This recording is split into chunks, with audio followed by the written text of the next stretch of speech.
I'm going to turn it over to you with the previous guest right in the first question. Oh, interesting. First question. Do I get to know who it was? Nope. So I don't get to get mad at him. How long after leaving the service of law enforcement, first responder, did you realize you were a different person? Did it actually say law enforcement first responder, or did you modify it because law enforcement first responder?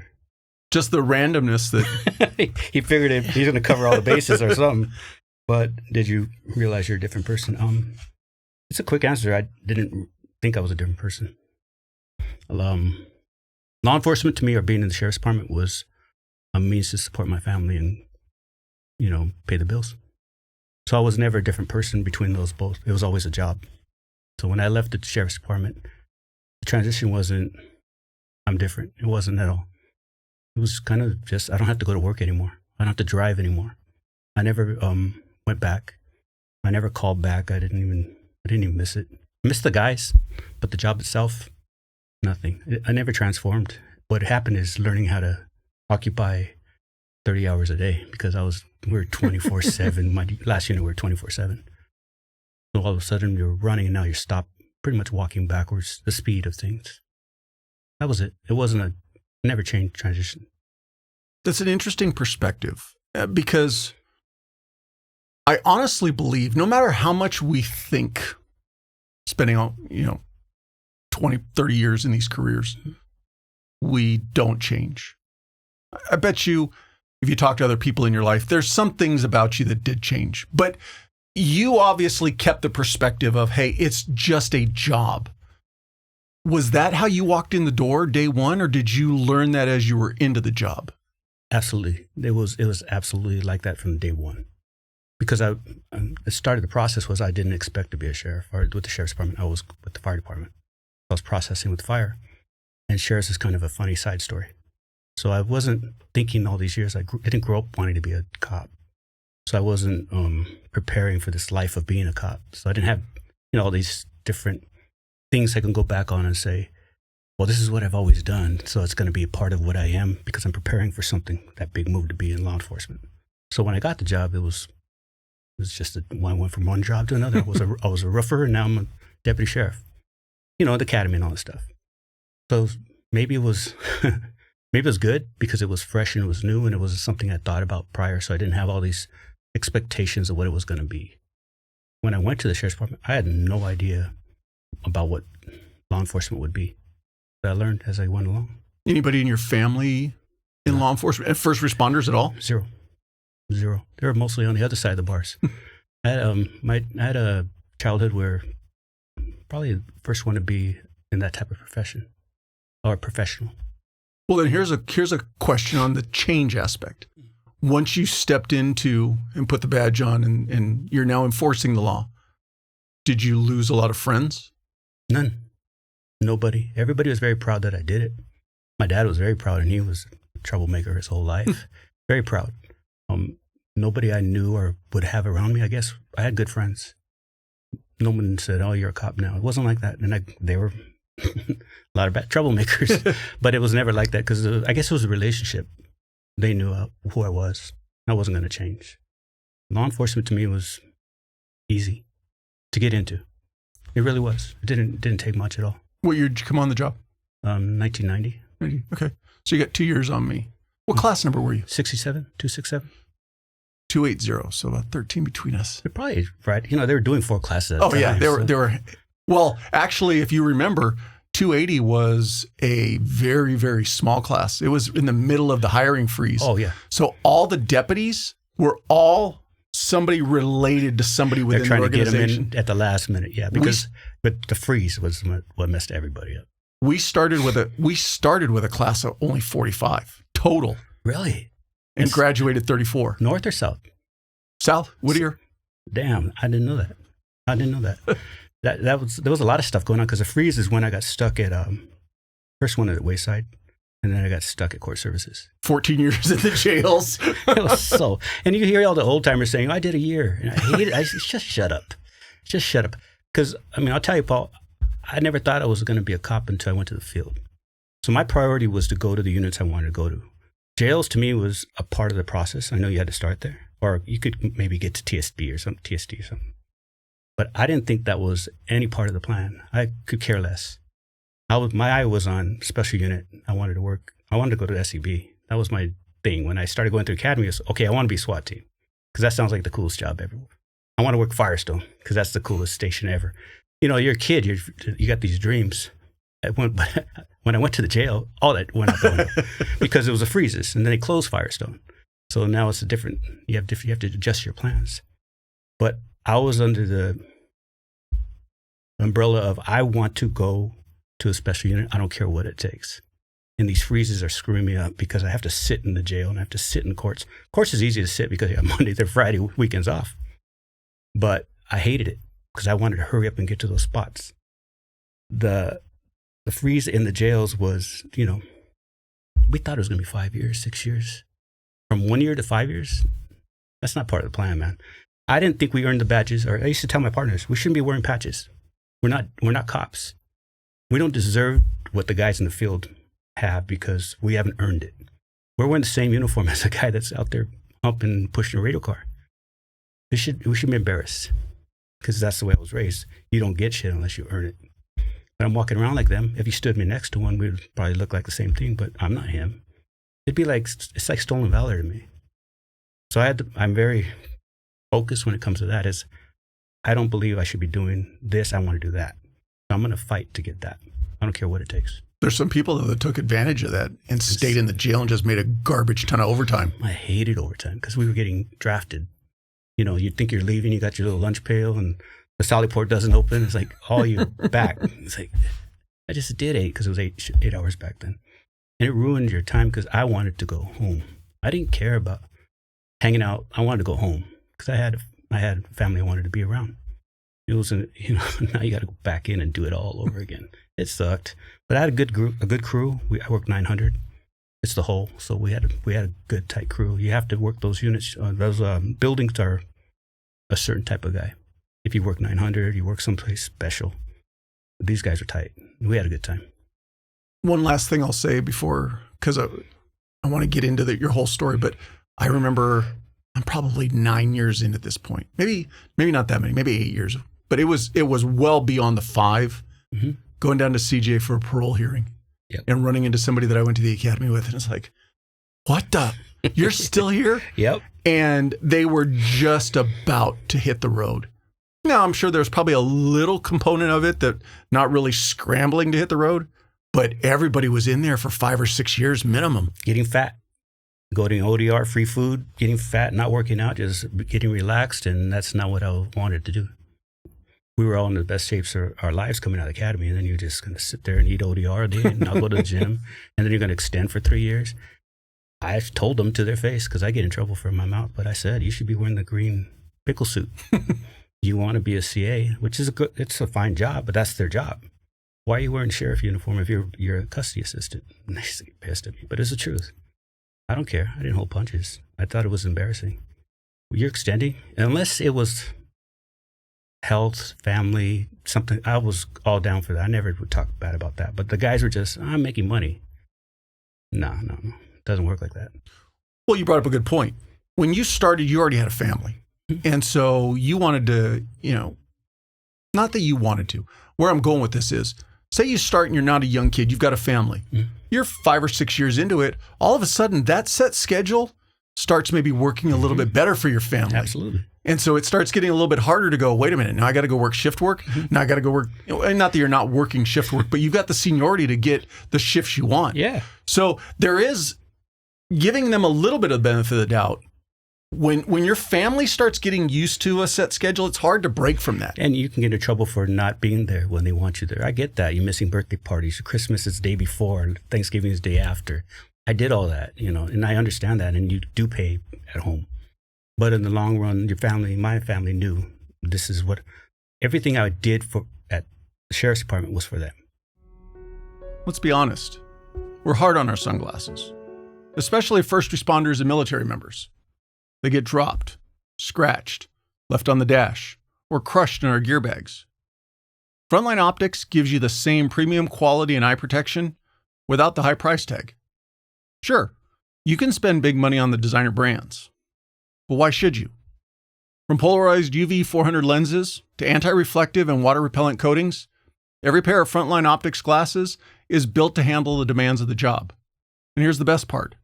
When life happens and they break, Frontline Optics has a no questions asked replacement program, even for prescription glasses. If that's not enough, Frontline Optics was founded by a firefighter, and a portion of every sale supports the First Responders Children's Foundation, helping the families of those who gave everything. If you're looking for sunglasses that look good, are built tough, and that come from a company that gives back, visit frontlineoptics.com and use the promo code TRANSITION10 to get 10% off your purchase. Frontline Optics, from a first responder for the front lines. Every move, every single move was for more money, better job, just more security. And then the selfish part of it, they're cool units. So I just wanted to provide and do some cool shit at the same time. But I knew if you could go to the better units, they pay more. There's always a bump. If I go to a specialized unit, they're going to give me 5% just for being bonus 1. And bonus 2 is sergeant pay. So I strive for that bonus 2 because I didn't want to be a sergeant. I had no desire to promote. Zero. Ever. So I'm bonus 2. There's only, I think, 3 units at the time. It was arson, tech ops, and homicide. Bonus 2, I think there's 100 and something guys. That's it. Back then. Now there's more. I think they added special victims. But that was the job. I can be bonus 2. I could be a sergeant pay without having to go back to the jails. I have to start out back in patrol. It's the money without the stupid part of it. Without the responsibility? Being a sergeant, there's good sergeants, but they just get all the shit. They just get so much shit. And a great sergeant, they still get in trouble. Even if they try to help you, they get in trouble. They're trying to back me up. Sometimes they get in trouble for backing up the guys. How do you live with that? You're trying to do right, and you're going to get in trouble. That's not the job for me.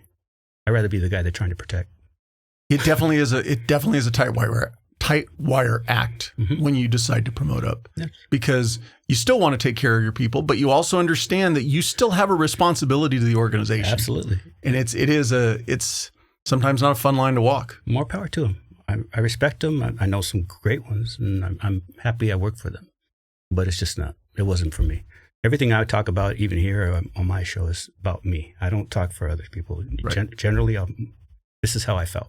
Might be wrong, but that's what I thought. Well, I'd like to get the whole story because I'm really interested in how you came to the job already with that grounded sense of perspective of, hey, this is just a job. So where is hometown? Where'd you grow up? I was born in Compton, lived in Lynwood, Inglewood, and ended up in Florence, Firestone.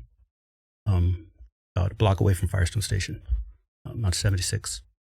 Pretty small area, but that's pretty much where I grew up. Parents were divorced, so I was going back and forth for a little while, but home base was Florence, Firestone. That's where I went to high school and junior high. Big family, small family? Not too bad. A couple of brothers, a couple of sisters. Where'd you fall in the pecking order? Second. 2 boys. My brother's the oldest than me. And spend most of the time with your mom, dad, or an even bounce? It was dad. I was with mom for a minute, but she sent us all back. Because my brothers and I were feral. We were just out of control. My mom could control us. There's no way she could control me and my brothers. We were out of control. And we went to dad's school, and he ran shit. So we got in line. Anything that ever came to a point where it could have derailed your ability to be a cop? Or all the time. I was always getting close to being in trouble. My little brother got in trouble. I didn't. Because I was the type of person that would walk that gray line and do stupid stuff as teenagers. But I knew, okay, I got away with it, and I'd walk away. But my brother was the type to go back. And he'd admit it. He just didn't know when to stop. It's just stupid little things. We didn't hurt anybody or anything. But growing up in that area, there's a lot of shit that goes on. I never got into gangs or drugs or guns or anything. But no pun intended. You just got to step out the front door, and it's right there. It's everywhere. I mean, I watched my first murder when I was 9 or 10. Watched it happen right in front of me. Guy just got dusted in front of me. And then the people go, how'd that happen? I go, well, my dad was standing right next to me. And we both watched it. I said, that's the way I was raised. People think that's wrong. My pops looked at me and said, probably. I never asked him. And he passed. But he probably said, he needs to see what's out there. He needs to understand where he lives and how to survive this shit. And he was real big on protection of each other. So me and my brothers were a little gang by ourselves. No one messed with us because I had an older brother and I had a younger brother. I had cousins, and we were. It was demanded of us to watch each other's back. My dad demanded it, and because I'm gonna tell you, if you didn't do it, you paid. He let you know. Your brother, how did your brother get in trouble? Where were you? And that was every day because we're always in trouble. And so the older one always got in trouble for the younger. And then we had sisters, so they walked on water. So that's another protection thing that was driven in our house, because of the neighborhood you live in, you have to learn to survive. Right. And we were out by ourselves all the time. There's no supervision in those days. You just ran off and you came back when the lights were on. That's the truth. So you learn how to take care of each other. You learn how to be responsible for each other. You learn how to be responsible so you don't get someone else in trouble. So that's what I tried to tell you. When I went to this department, I was like, I already know this. The loyalty, the staying out of trouble, seeing trouble before it starts, getting the hell out of it if you can. Like, I don't want anything to do with that, because you see shit and you go, this is going to end bad. And there's times when you can get in your car, bye. And there's times where you have to deal with it. It was easy for me because I was trained that way. My dad had me in gladiator school since I was a little boy. So when I got to the department, even the academy, you can't hit me. All you can do is yell at me. You're going to make me run. I've been running. I run every day. You make me do push-ups. You're going to just scream at me. Screaming. I even said out loud to my partner, they can't hit you here, dude. What's the problem? Because guys are stressing. This is nothing. Come to my house for a week. Just kidding. What did Dad do for work? He was a woodworker, cabinet maker. Anything construction. We did remodels and plumbing and drywall, anything to do with building. And that's what we all did that. 7 days a week. After we got home, remodel. Weekends, putting in a bathroom. Not for us, for other people. He got paid to do that. He worked as a foreman at a door factory during the day. But off days, we were his crew. Free help. We were ants, man. Trying to hold a piece of drywall at 8 years old, man. But your arms are shaking, but you better hold it, or this is why it wasn't. Everything after that was nothing. If you can survive that shit. And it's funny, I'll tell the story. My dad passed from cancer in 2011. He hadn't seen all my friends, and I haven't seen my friends in years, but they all showed up for his funeral, his gathering. And it was like the brothers, because, I had all the brothers there, all the homies, everybody was there. They all showed up. I was like, how the hell did you know? Oh, we saw someone talked, and so what's up? He goes, your dad was more of a father to me than my dad. And it's sad because I thought about it lately. None of them had dads in the house. All my friends were mom only. So my dad was like a father figure. And I'd make fun of him. I said, I got in trouble all the time and I got smacked. And he would smack you guys too. And you would come back. And you had the option of staying home. I had to live there. I go, why do you keep coming back? It's because your dad would teach us how to use tools. And I teach my sons how to use tools now. I saw my son was cutting something. I said, Mr. Cordova taught me that. And he gives credit to my dad.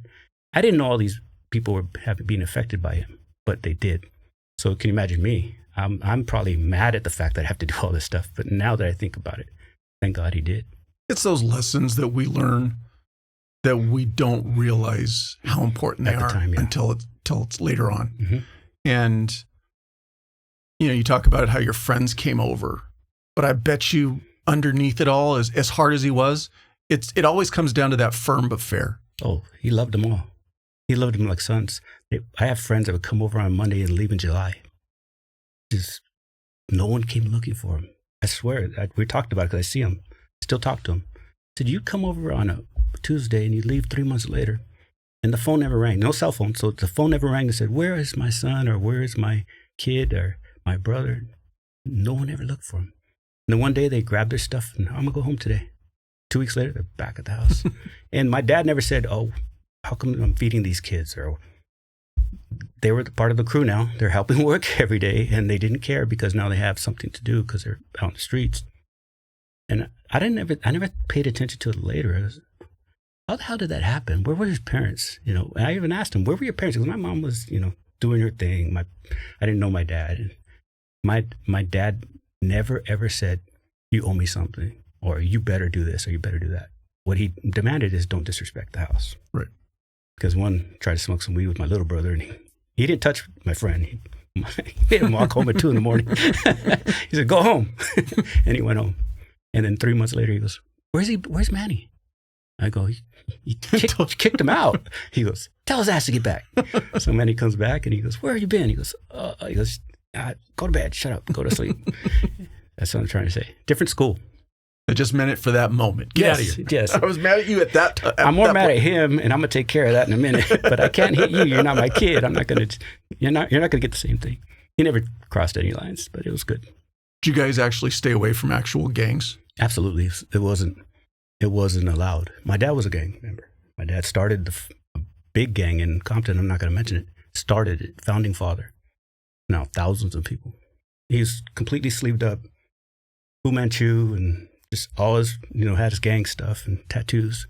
All my play uncles had the same tattoos, but they wouldn't let anything happen to us. But my dad said none of that's coming in this house.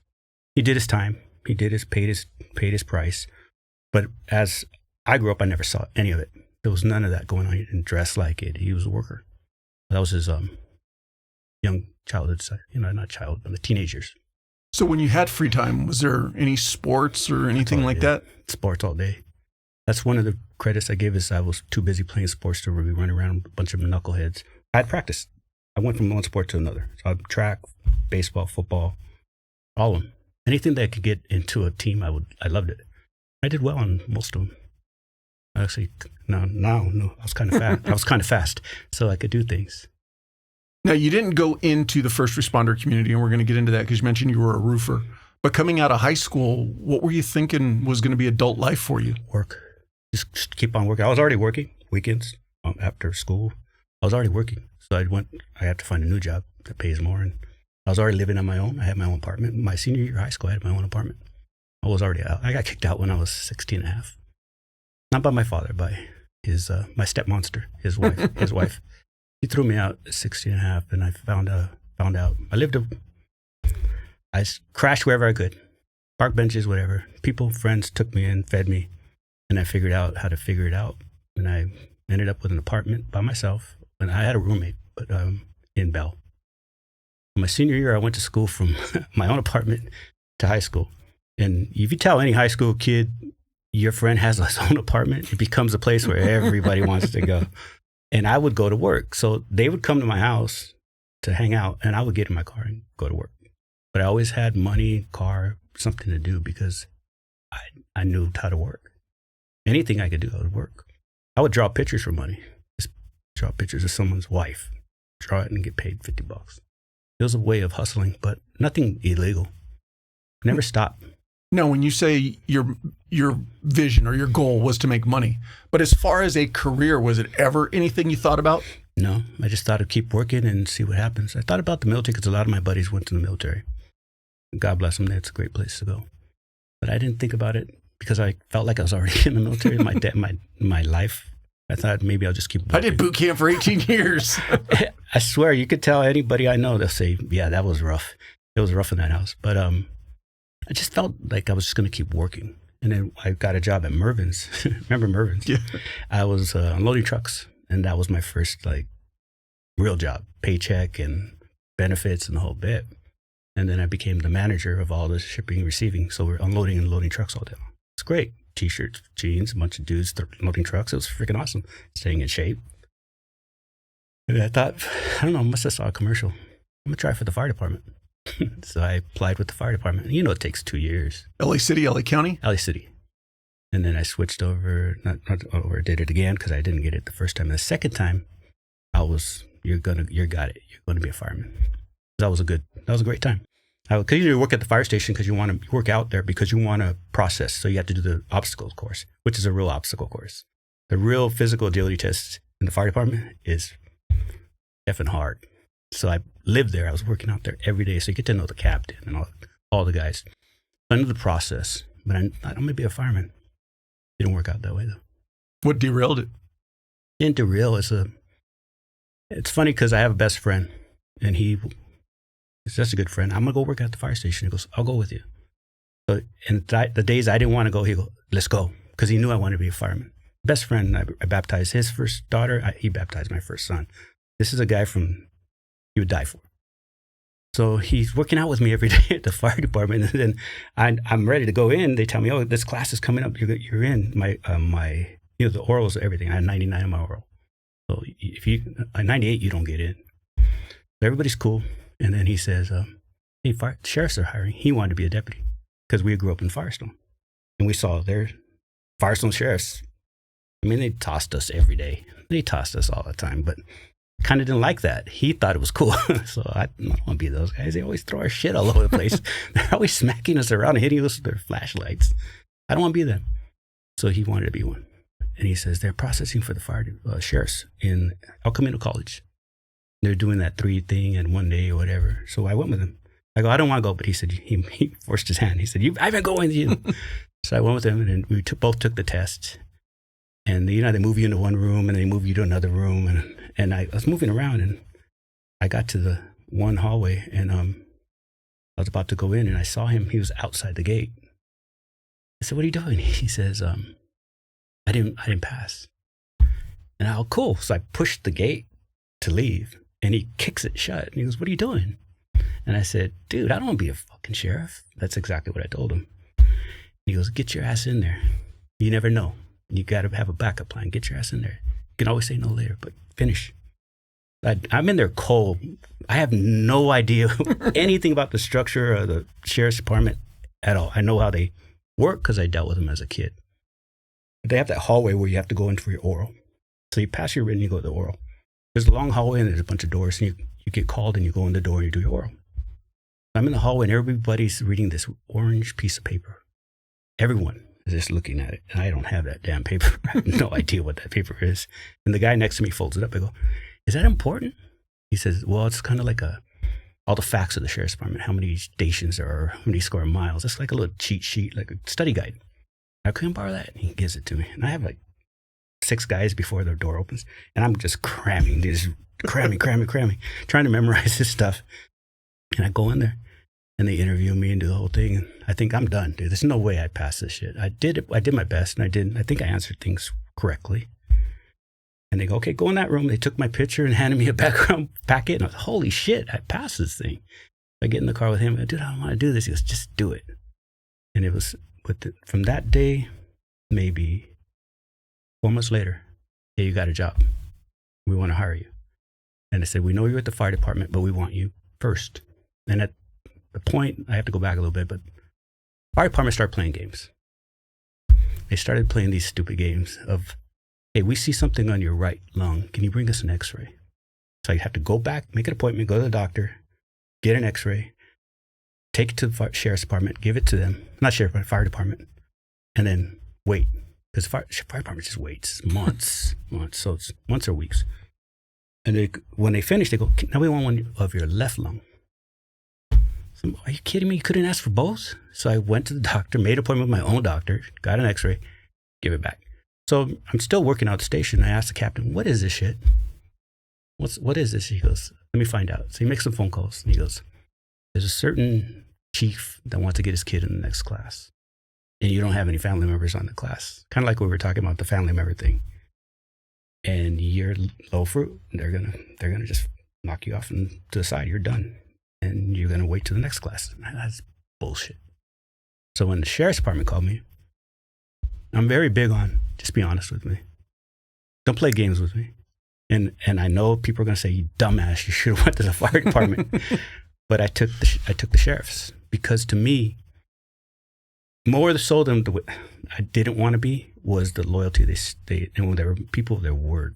Everything they said happened. The background investigator, everything they said was perfect. That playing around I don't want to deal with a department that's going to do that. The sheriffs might do that too, and I'm sure they do, but I never seen it. They were straightforward, and they got this dumb kid from LA, and they took him on the first hunch. That was my second time with the fire department. I know it was the same guy the first time. And they loved that I was a roofer and all that shit, but they still didn't pass me because they're the same thing. I didn't have the time or the place. So that meant a lot more to me that the sheriff's department was just honest. Because when the captain told me what they were doing, I thought, that's lying. That's conniving. That's underhanded shit. That's stuff you don't do to people. And if he didn't tell me that, I would have never known. I would have just thought my lungs were screwed up. So when I went to the sheriff's department, nothing, no problems. Your lungs are fine. I got in. I'm going to the academy class. That was why I went to the sheriff's department. And it's a roundabout way, but it's the best thing that ever happened to me. I'm so happy to become a fireman. Well, and unfortunately, there are probably a lot of men and women, both sides of the fence, fire, law enforcement, over history, who probably got asked out the same way. Mm-hmm. Whether it be, hey, we're pulling favors for this guy or whatever reason. And there's probably a lot of men and women who could have been great. They just got tired of the games. Yep. And unfortunately, there's no way to know if you're in the middle of the game. Yep. And I got lucky when he told me the truth. And that I saw him later. It's funny, when I was working in the sheriff's department. He's a very good man. And I said, thank you so much. He said, how do you like it? I go, I love it. I love it. I found my calling. Work is great. I know what to do. It's not hard for me to figure it out. I think I'm good at it. I'm doing it well. And there was a there was a time when the sheriff's department fire department was going to do laterals. They were going to accept laterals from the LA Sheriff's Department to go to LA Fire Department, and you keep your seniority. So a lot of guys jumped ship and went over to fire.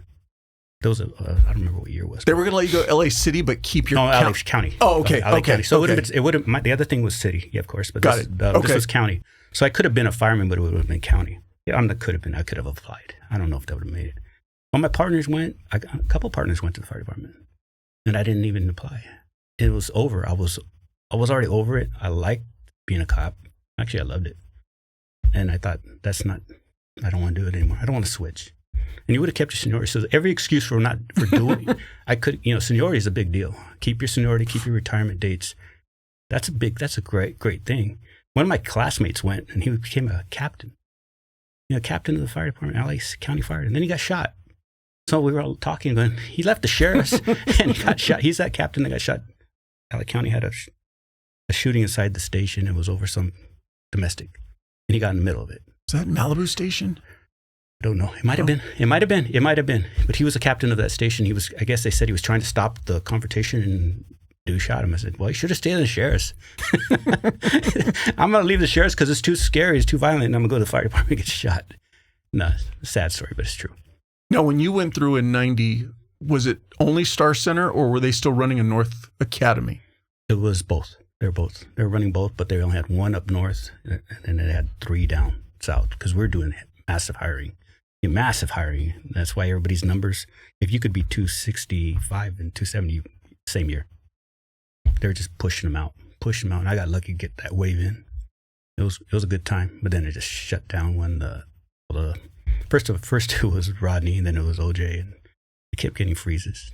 I remember we were just at the tail end of our academy class when Rodney King popped off, mm-hmm. and they were going to roll us out to do like security at just some know-nothing, kind of location. It didn't end up happening. Try to find a home for you. Try to get you guys into something. We're going to get into something. Well, that's the manpower pool. That's why the sheriffs have the jails, and it's the manpower pool. That's why you will go to. It used to be you had to go to patrol because they know, the sheriff's department knows, if something happens, we can grab all these deputies from the jails, and they're all patrol trained and street trained, and they're certified from post that they can be in the field. That's why the sheriff's department used to do mandatory field time. And you can go back to the jails when you're done, but they know they can grab you again if they need you. It's like being in reserve in the military. So straight out of the academy, you used to go straight to patrol school and do some time and then go into the jail? No, it's always a jail. Oh, okay. What I'm saying is they try to build you up. So they used to be mandatory. We all went to the jails, or 1 or 2 might have made TST or court service or something. I'm going to say why, but there's always a couple to get these plush jobs. You end up at the jail and then you have to do your time and wait for the patrol check. You get a patrol wish list and it never is what it is. That wish list is a joke. How'd you like the academy? I loved it because I met my best friends there. Guys I still go have a beer with and have dinner with. I met them there. Lifelong brothers. Because I'm the type of person where if I get a good job or I find a good unit, I bring people with me. So I got lucky and got to a great job in the jails. When no one gets a good job when they get there, but I got really lucky and I got a fantastic job, probably the best job in that jail. But it is the best job in jail. I fell into it. I figured out how to get it, and they said, "Well, who else do you want to bring in here?" I grabbed all my academy partners, and we built like a little kingdom in the worst, most dangerous spot in jail. And we had a blast. And we did good. There was no force. There was no incidents. There was no news. We took care of business because we watched each other's back. It was early mornings. Did you go to CJ? No, I went to NCCF, Supermax up at Wayside. It was designed. It was just opened a year prior, and it was designed after Pelican Bay. It's not Pelican Bay. I'm not trying to say it. It's just the buildings were built. All the structure, the buildings, the hallways. That's the design, and it's modular. But the whole has, we had the shoe. So anybody from Pelican Bay would come down to county jail for a quart or something. They went to 900 because we could lock them separately because we had the capabilities to lock them away from each other. So we had, at the time, we had Black Guerrilla family, Mexican Mafia, Aryans, all in the county jail. And I'm talking the heads, like Benjamin Peters and Danny Greta, the leaders of the Mexican Mafia, the leaders, the bosses. We had them for months, and they're all poor. We get to talk to them. I used to talk to them. I used to pull a chair up in front and just talk to them. My senior's the one who told me, "Let's go over there and talk to that guy. He's going to be, when Joe Morgan's gone, he's going to be the guy." You're hitting on something that I've always said. If you're stuck working the jail, make it to your advantage. Take it all. Learn from them because they'll talk to you. If you're not an asshole to them, they'll talk to you. They'll talk to you all day long. They'll talk to you. They got nothing else to do. No, like I said, I talked to Danny Greta. Hours. I was Prowl 1. So I could sit and have my guys call me if they needed me. And I could sit and I would have a chair in front of his cell and he'd be at the window just talking. He didn't go, "I don't want to talk to you." He wanted to talk. He's got double life, triple life.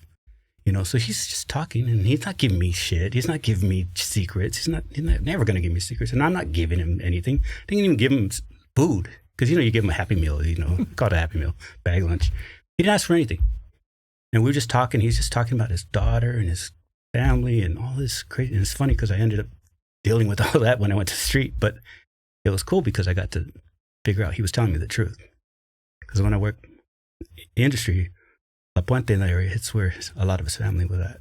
I would talk to them and I'd get these notes. I'm like, "Daniel told me that. I know who she is," because he showed me pictures.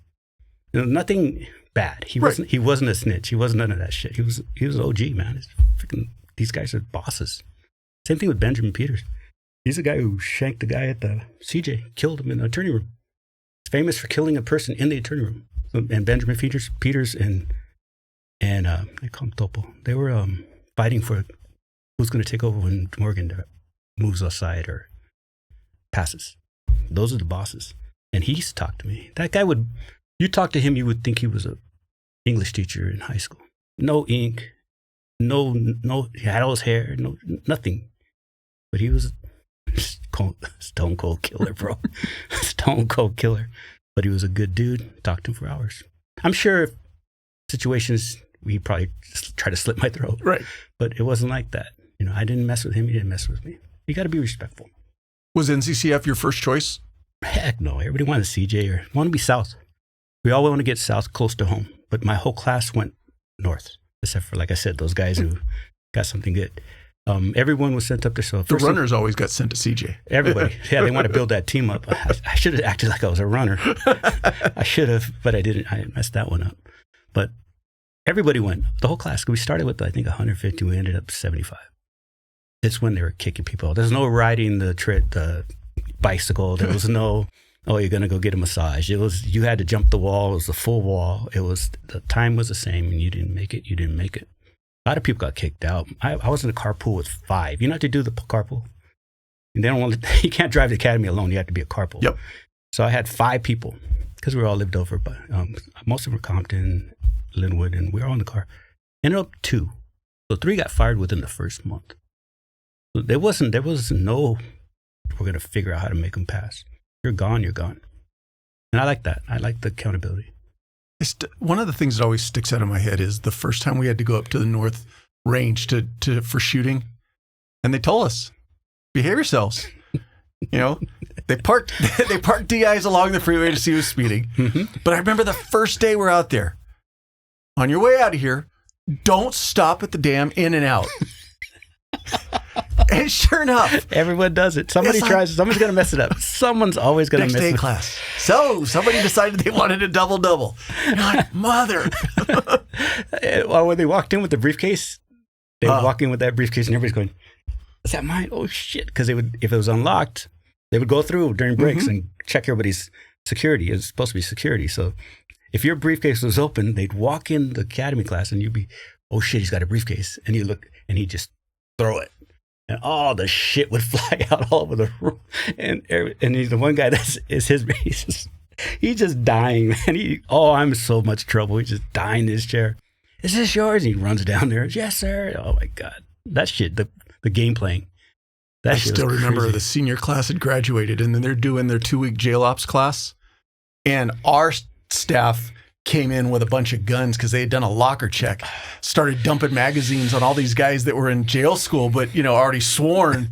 Oh, they don't play, man. They call it, they pull your chain, right? We're going to pull your chain. As soon as you think you're ahead, I'm a lead dog, I'm going to walk ahead, they pull you back because you're supposed to be walking unison, right? There's no leaders. There's going to be some guys that are your mentors, but you're not a leader of shit till they tell you you're a leader of shit or till you become one. But you think, I've graduated. It's going to be good. No. Patrol school, they're watching even more so because they want to see you let your guard down now that you're not in academy anymore, and they'll get you. And it's the same beating. Well deserved. We all mess up. How long till you hit the road?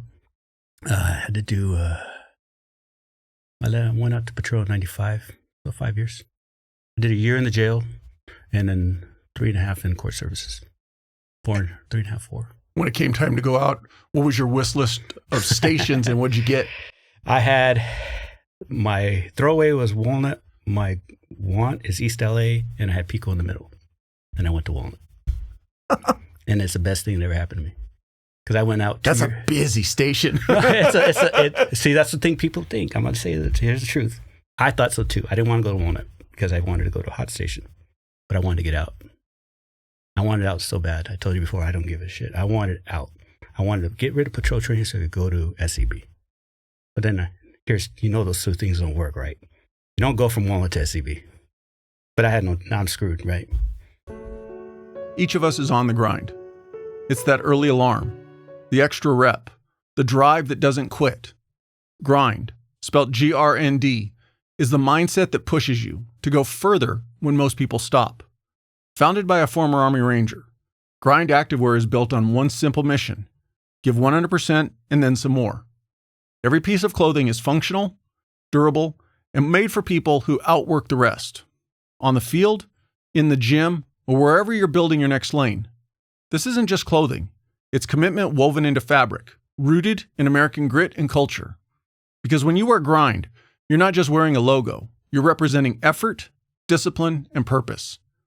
Check out thegrndcollective.com and use the promo code TRANSITION15 for 15% off your order. You're already on the grind. Now wear it. So I went to Walnut, and Walnut doesn't train in Walnut. Walnut's beautiful, billion-dollar houses, but Walnut trained in North County because they don't train in contract cities. You have to be a county area. So you'll train in Rowland Heights or you train in North County, which is unincorporated Azusa, unincorporated Covina. If you know those areas, what do you got? Gangs, dope, and crime. So I got to train in North County. My TOs one was from Lynwood and one was from Lynwood, and one was from Lakewood. Everybody goes to Walnut when they're about to retire. They've been moved. It's time to slow down. It's more like you punished. You fucked up. What are we gonna do? Or we don't like you. What are you gonna do? I want to get close to home. If you're gonna screw me, I want to get to Walnut because it's closest to. Everybody's moving out to Chino and Riverside, buying these big houses in Temecula and Murrieta and all these beautiful houses because people were buying them. So Walnut was the last station before you could get out further east. So all the there's always San Dimas. Well, San Dimas, but I think San Dimas at the time was part of Walnut. Oh, okay. They're connected. There was no two stations. Now they're two stations. So my TO was great, but the sheriffs were trying to move him or Glenwood, and the other one was Lakewood and some other stuff.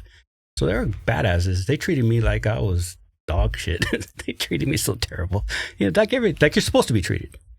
And we trained in North County, and it was fun because we got dope and guns and all this cool shit. And I always made the fun like a jest towards guys that work the hot stations. I said, find a gun in Diamond Bar. Because when you're off training, you're going to work all the stations. I work Diamond Bar. I don't care a shit. But find a gun in Diamond Bar. Because I found guns in Diamond Bar. You learn how to work the area, right? Mm-hmm. If you're a good cop, you're going to figure it out. I could stick you in Sentry, you don't do shit. You're going to be a slug, you ain't going to get shit. Stuff jumps in the back seat. They'll admit it. I worked Sentry after. I worked in the gang unit. So when I was at OSS and GET, I worked Sentry. I've worked them all. So I know for a fact, you're only as good as you want to be. You're only as good as the unit you're in. You're only as good as your supervision. You can be a slug any place. I have family in the department. I tell them all the time. They did all the hot stations. I said, cool, great. We need guys everywhere, right? We need guys driving the buses. We need guys in court services sitting there with 2-hour lunches. We need them. There's a job. It's a job that has to be filled, right?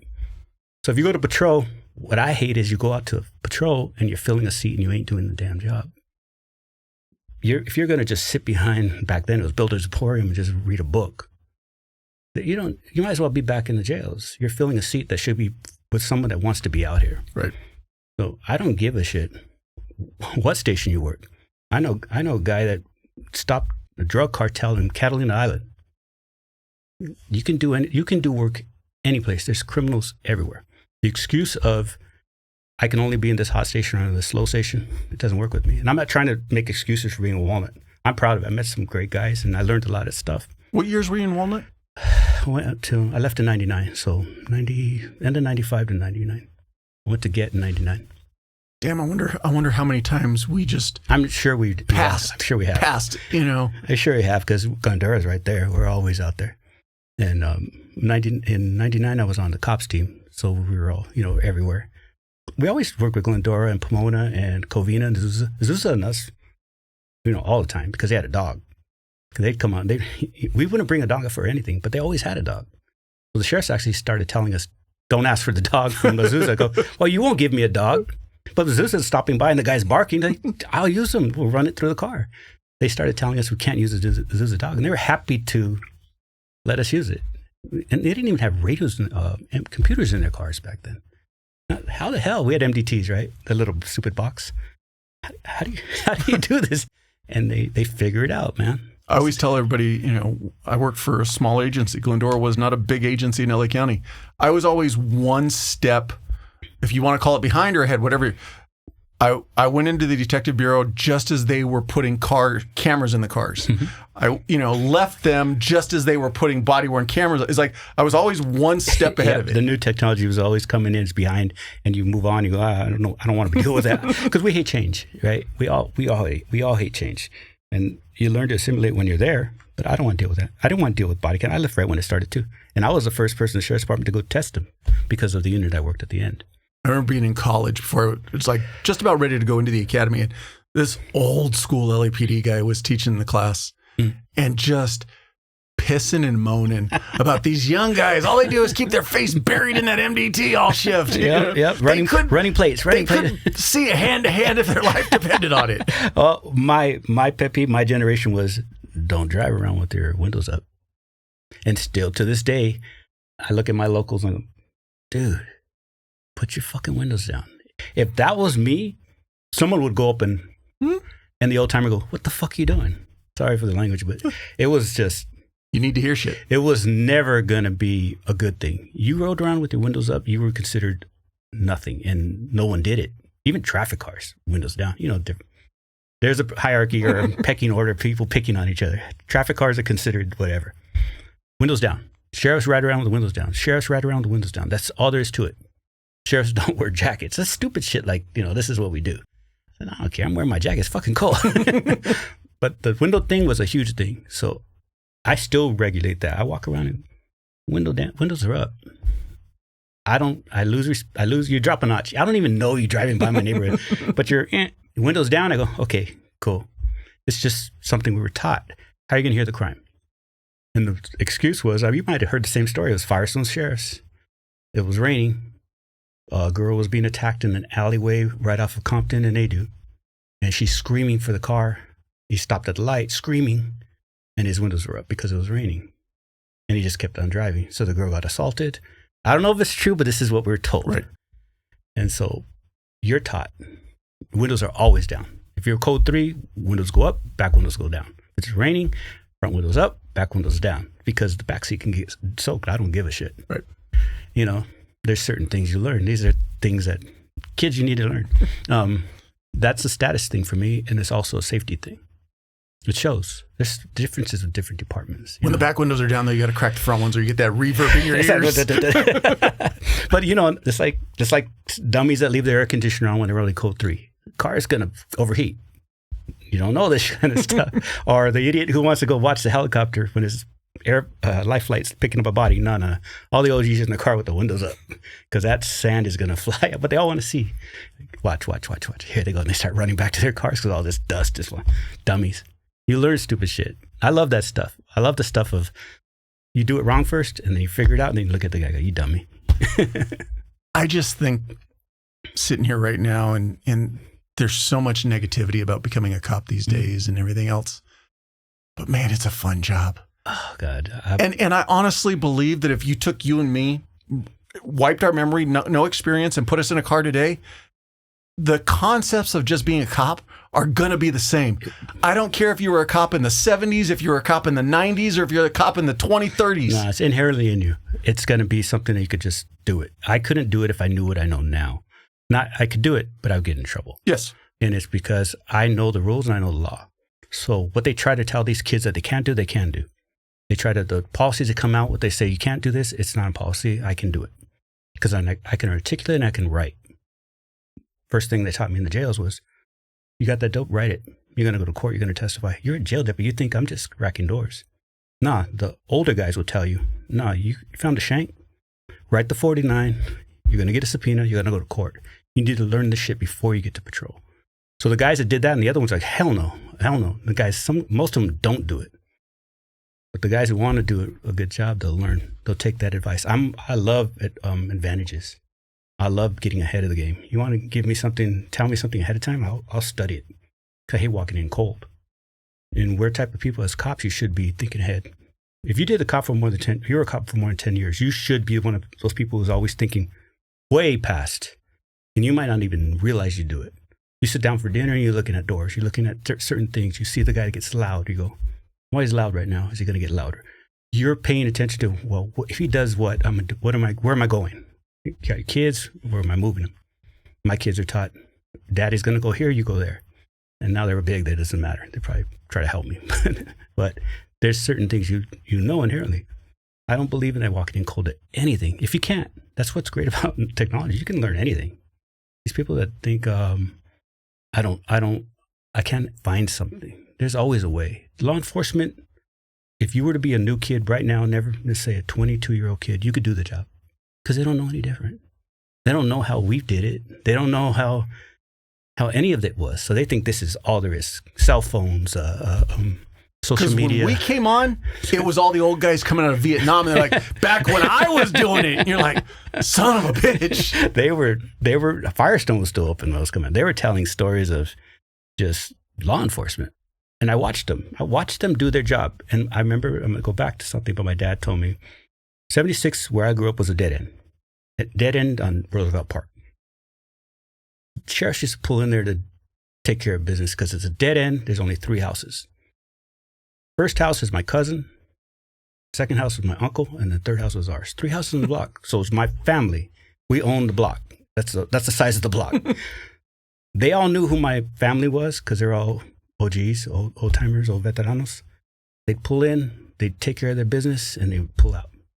My dad didn't get on the damn phone and go, hey, or get a, there's no cell phones or anything, but get the big camcorder. I don't know what the hell. I remember my dad saying, he must have really fucked up. And it was never like, we're just going to kick the shit. It was like a smack in the head or put him in the back and he low bridges him and he hits his head on the door frame. Or sometimes it was throw him out the back seat and the guy would waddle over to the bridge and sit down for a little while and cross the bridge. Nobody said anything because we also saw when they were breaking into houses and the sheriffs would show up and take care of business. Grab the guy, pull him out, give him a little love, and then you take him away. No one said that's bullshit.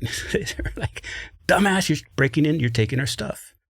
So it was a different mentality, is that we knew they had a way of doing things.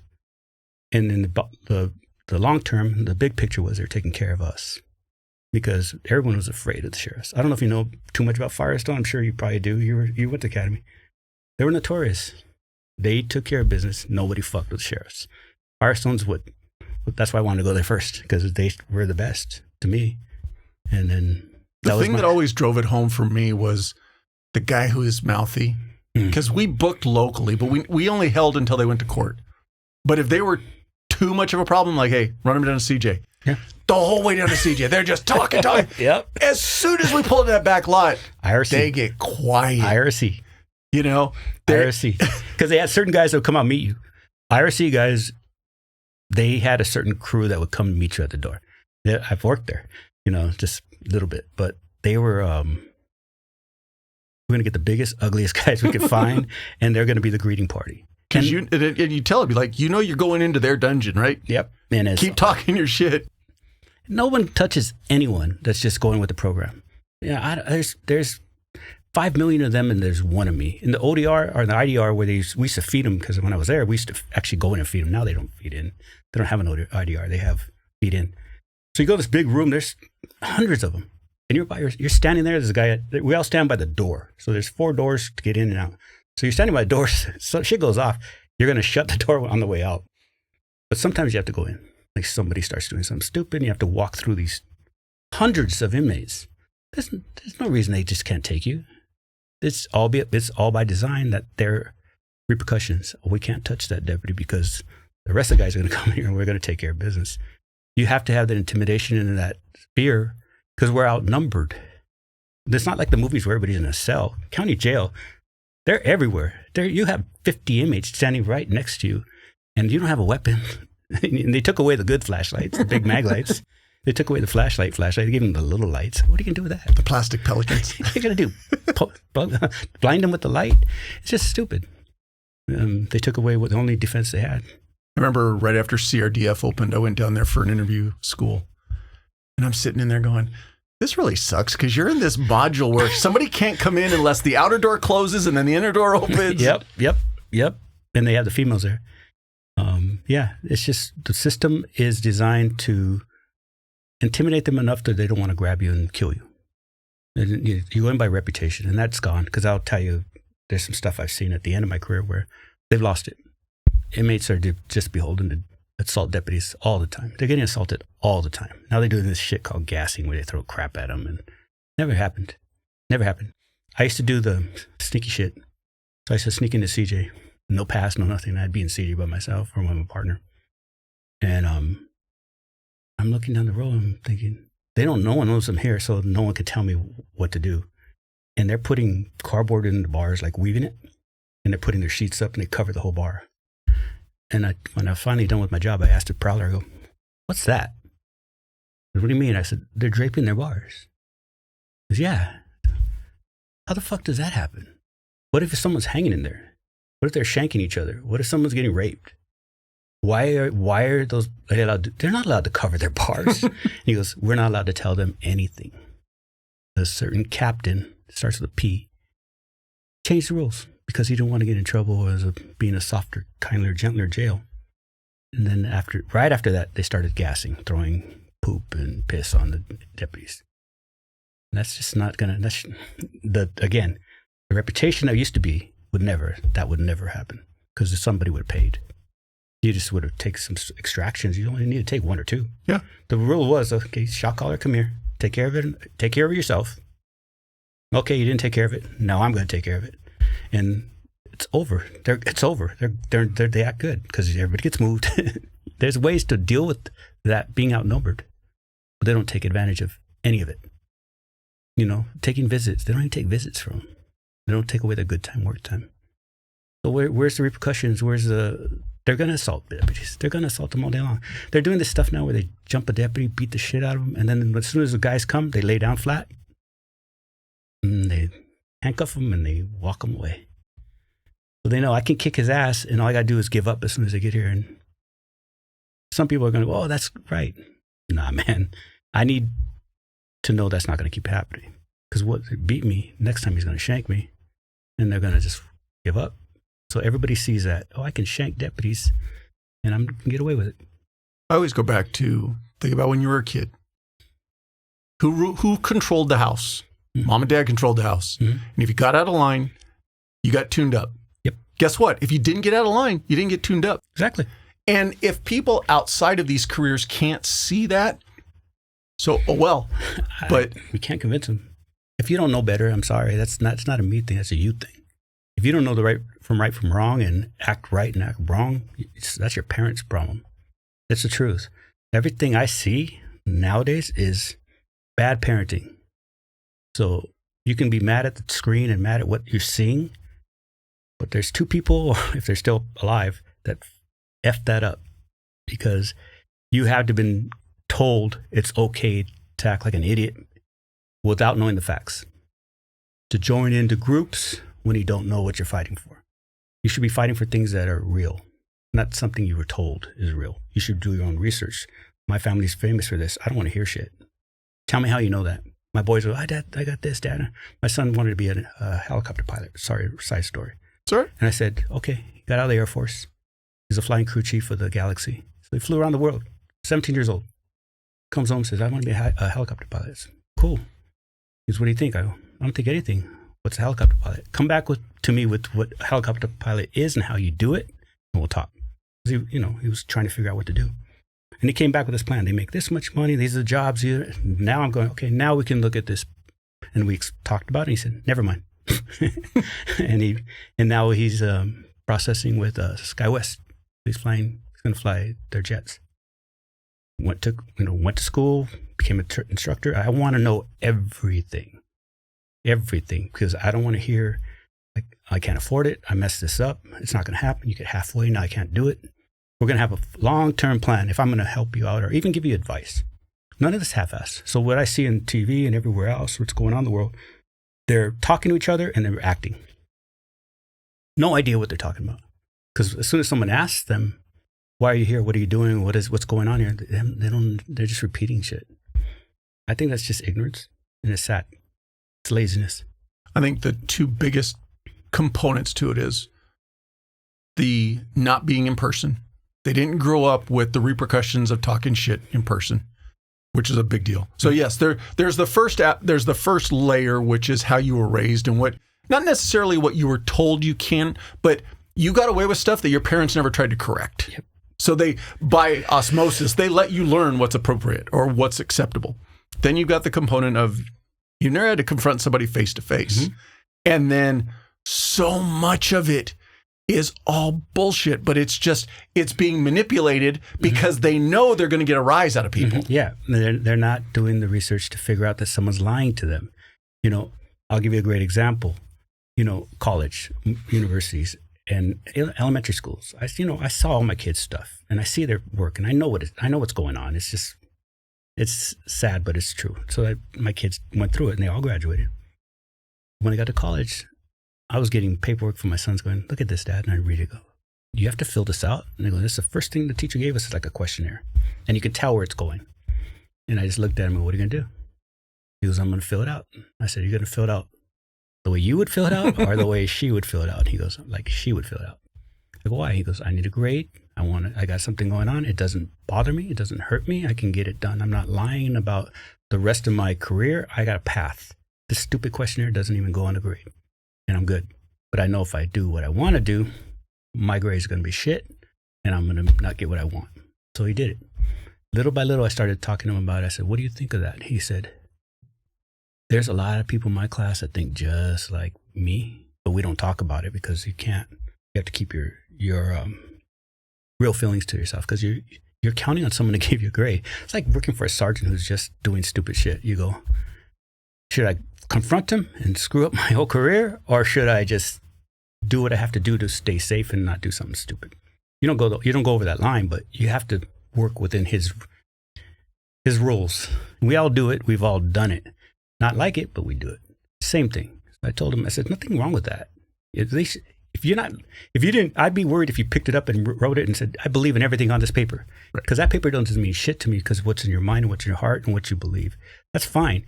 There's morals like, oh, I would never do it. I'm never signing it. I get that. But I can't tell him to ruin everything he wants when I already have what I want. This is the way it has to be done nowadays. I guess that's the thing. Well, there's winning the battle and there's winning the war. Or winning the war, or whatever you want to refer to it. And he became a school teacher. So now he has the opportunity. He's not going to do any of that stupid shit.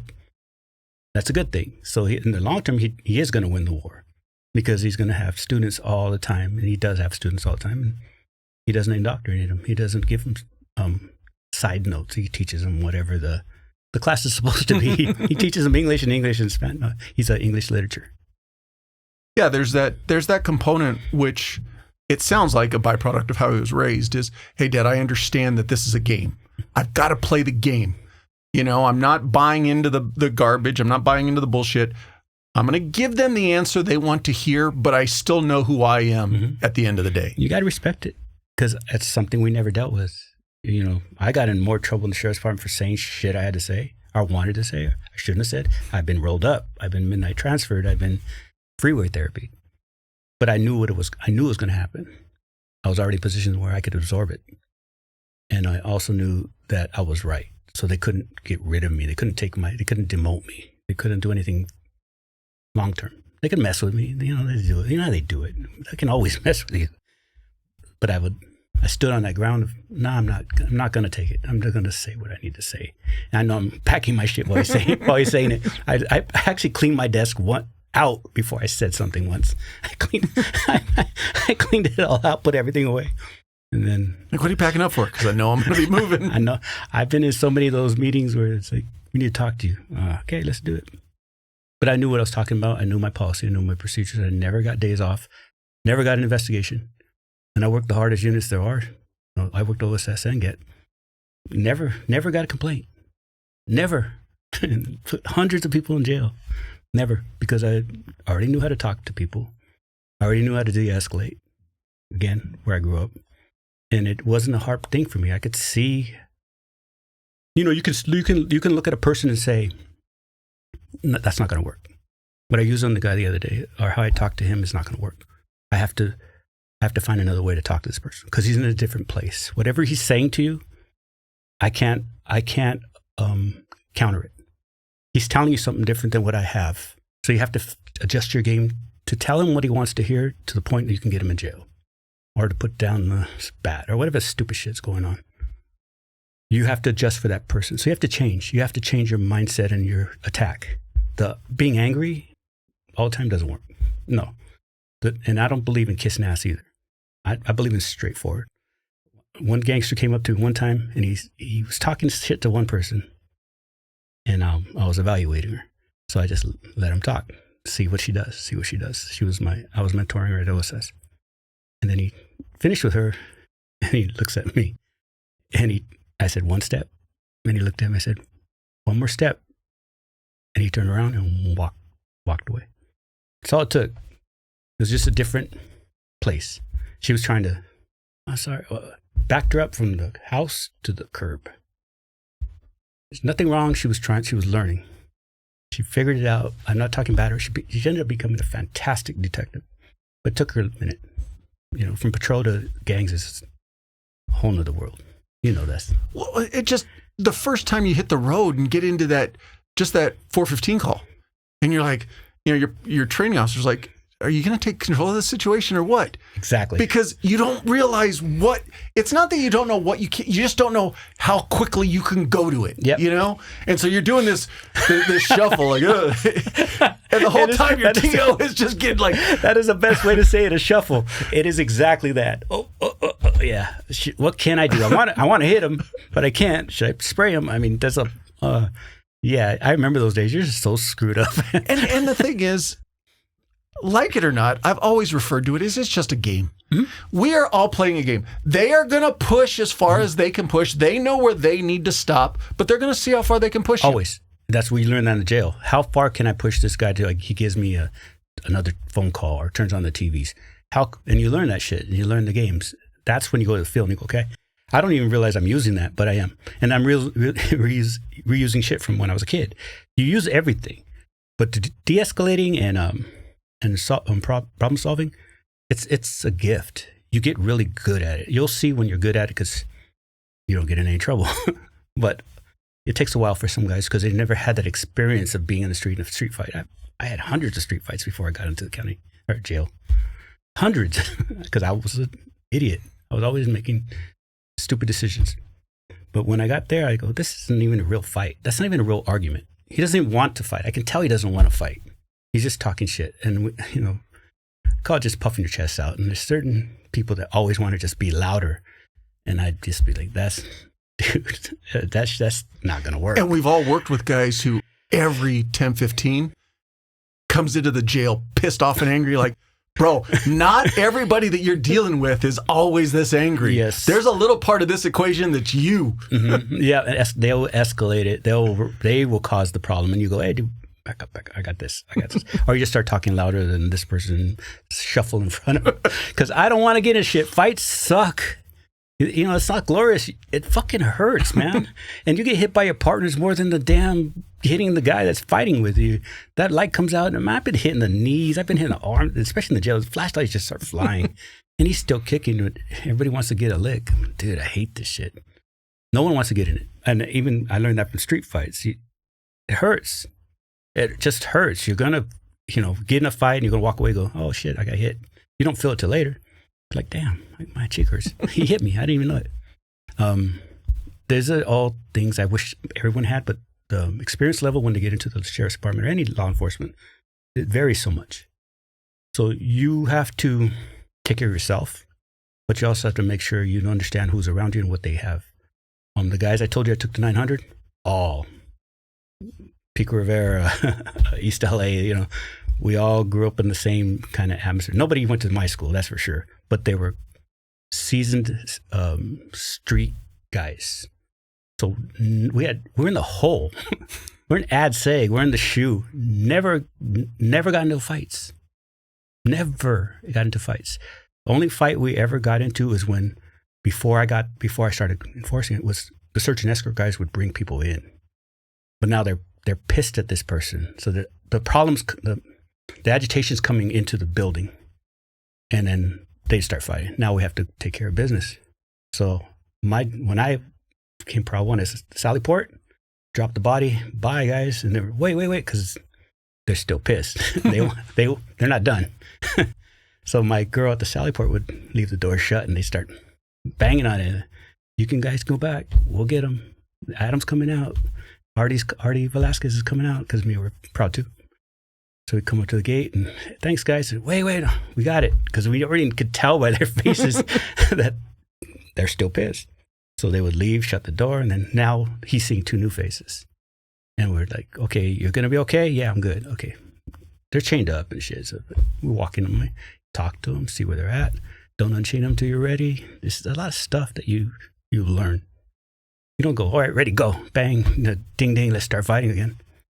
You learn this stuff, and you learn it from the old timers. I was a big person that loved old timers. Well, you just said the most important thing. You just talk to them. Mm-hmm. So much can be done if you would just not talk at them, mm-hmm. but just talk to them. Mm-hmm. Absolutely. And when I was investigator, you use the same thing to get them to. Everybody sitting across from you wants to lie to you. Everybody across from you doesn't want to tell you what they did. It's just a fact. The person you're on the wrong side of the fence. Now, to get a guy who did something terrible to tell you what he did, you better know how to talk to him. You better know how to talk to people. There's some that can do it. Man, they do it so well. I've had the best teachers. I talk about them all the time. They were fantastic. I got so lucky. When you sit in an interview with somebody who can really run an interview, love it. Oh man, it's like I just want to sit back and eat popcorn and watch it. I learned doing it for 11 years. I learned so much because you get better, and you get better, and you get better. So after 11 years of writing warrants and interviewing all these people and gangsters and murder, death, and kill, by the end of my OSS years, oh man, it was fun. I loved it. I loved going in there and going, okay, I'm gonna get this guy to tell me something. Let's be honest. We're hard on our sunglasses. especially first responders and military members. They get dropped, scratched, left on the dash, or crushed in our gear bags. Frontline Optics gives you the same premium quality and eye protection without the high price tag. Sure, you can spend big money on the designer brands, but why should you?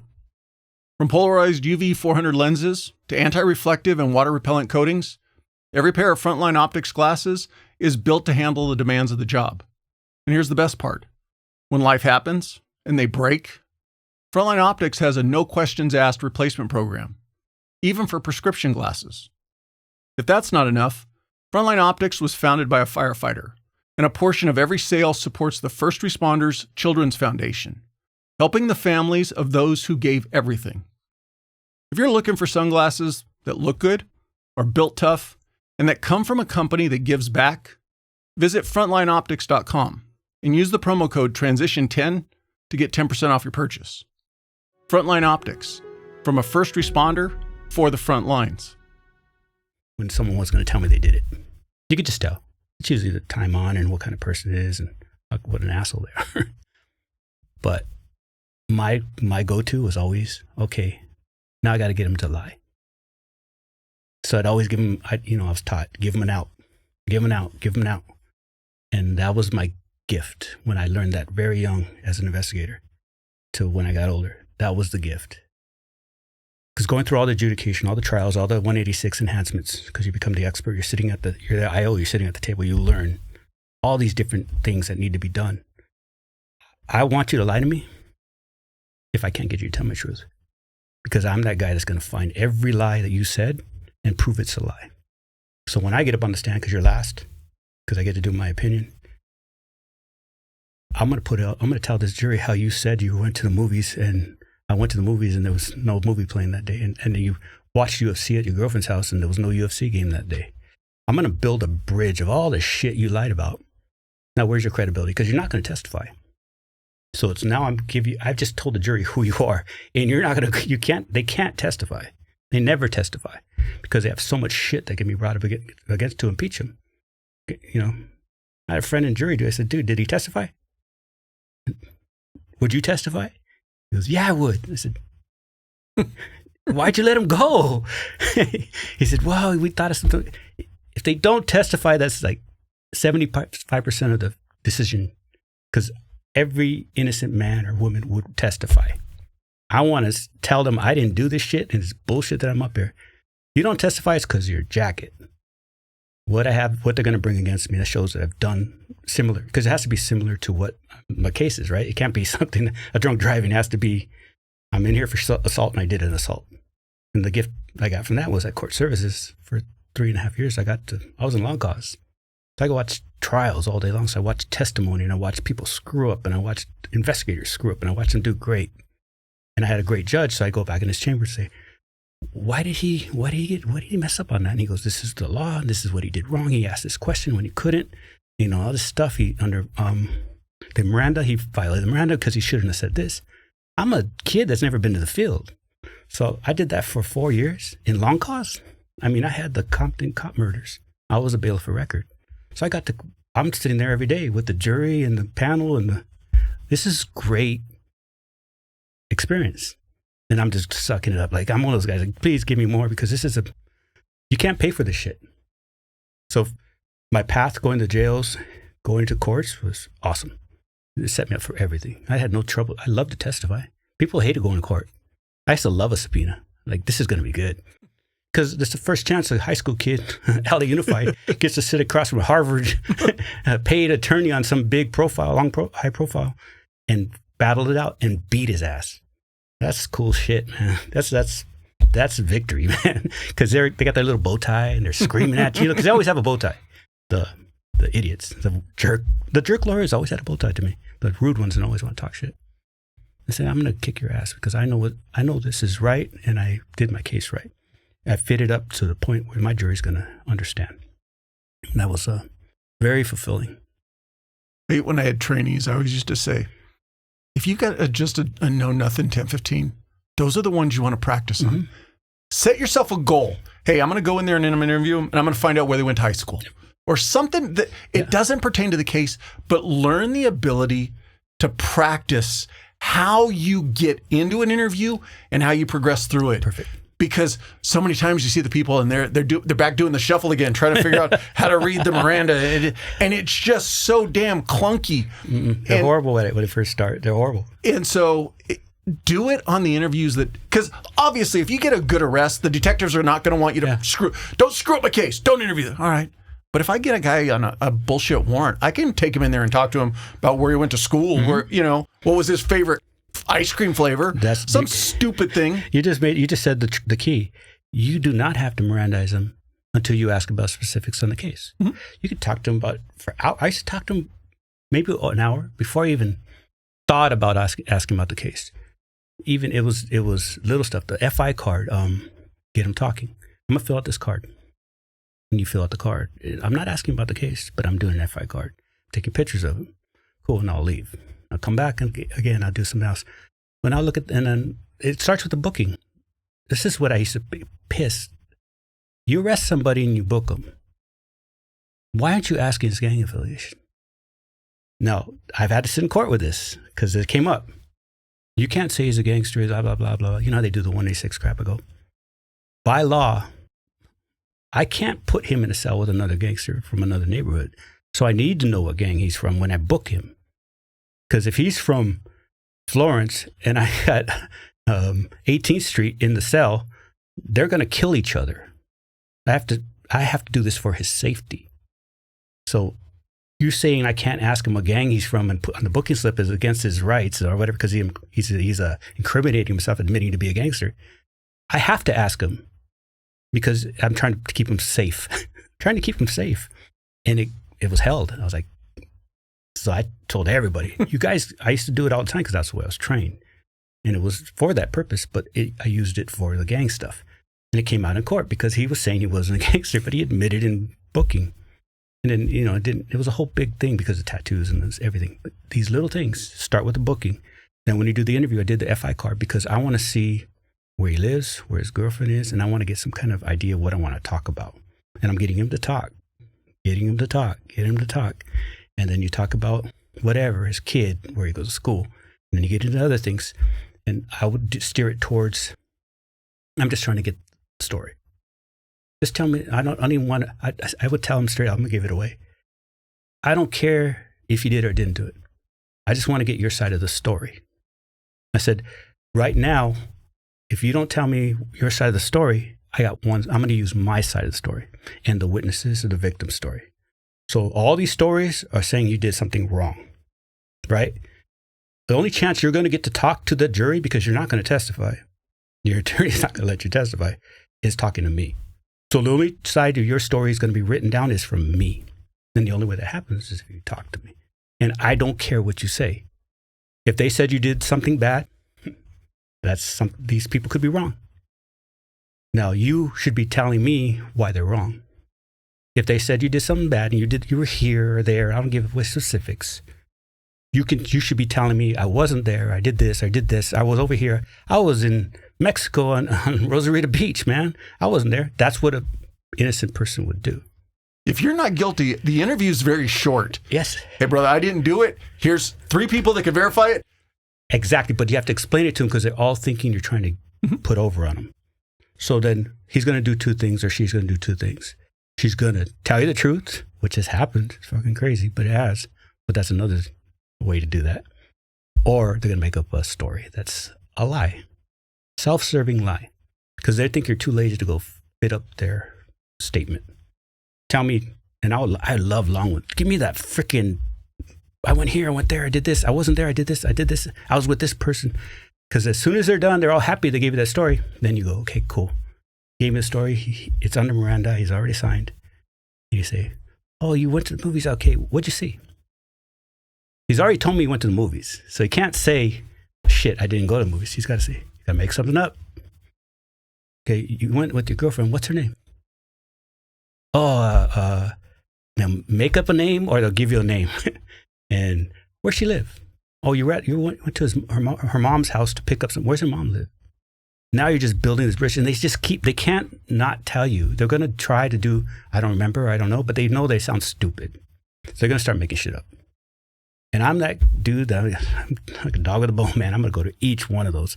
And I went to this address on this day. There's no such address. I went to this movie, and that movie wasn't playing. And his ticket, he didn't have the ticket. His girlfriend said he wasn't there.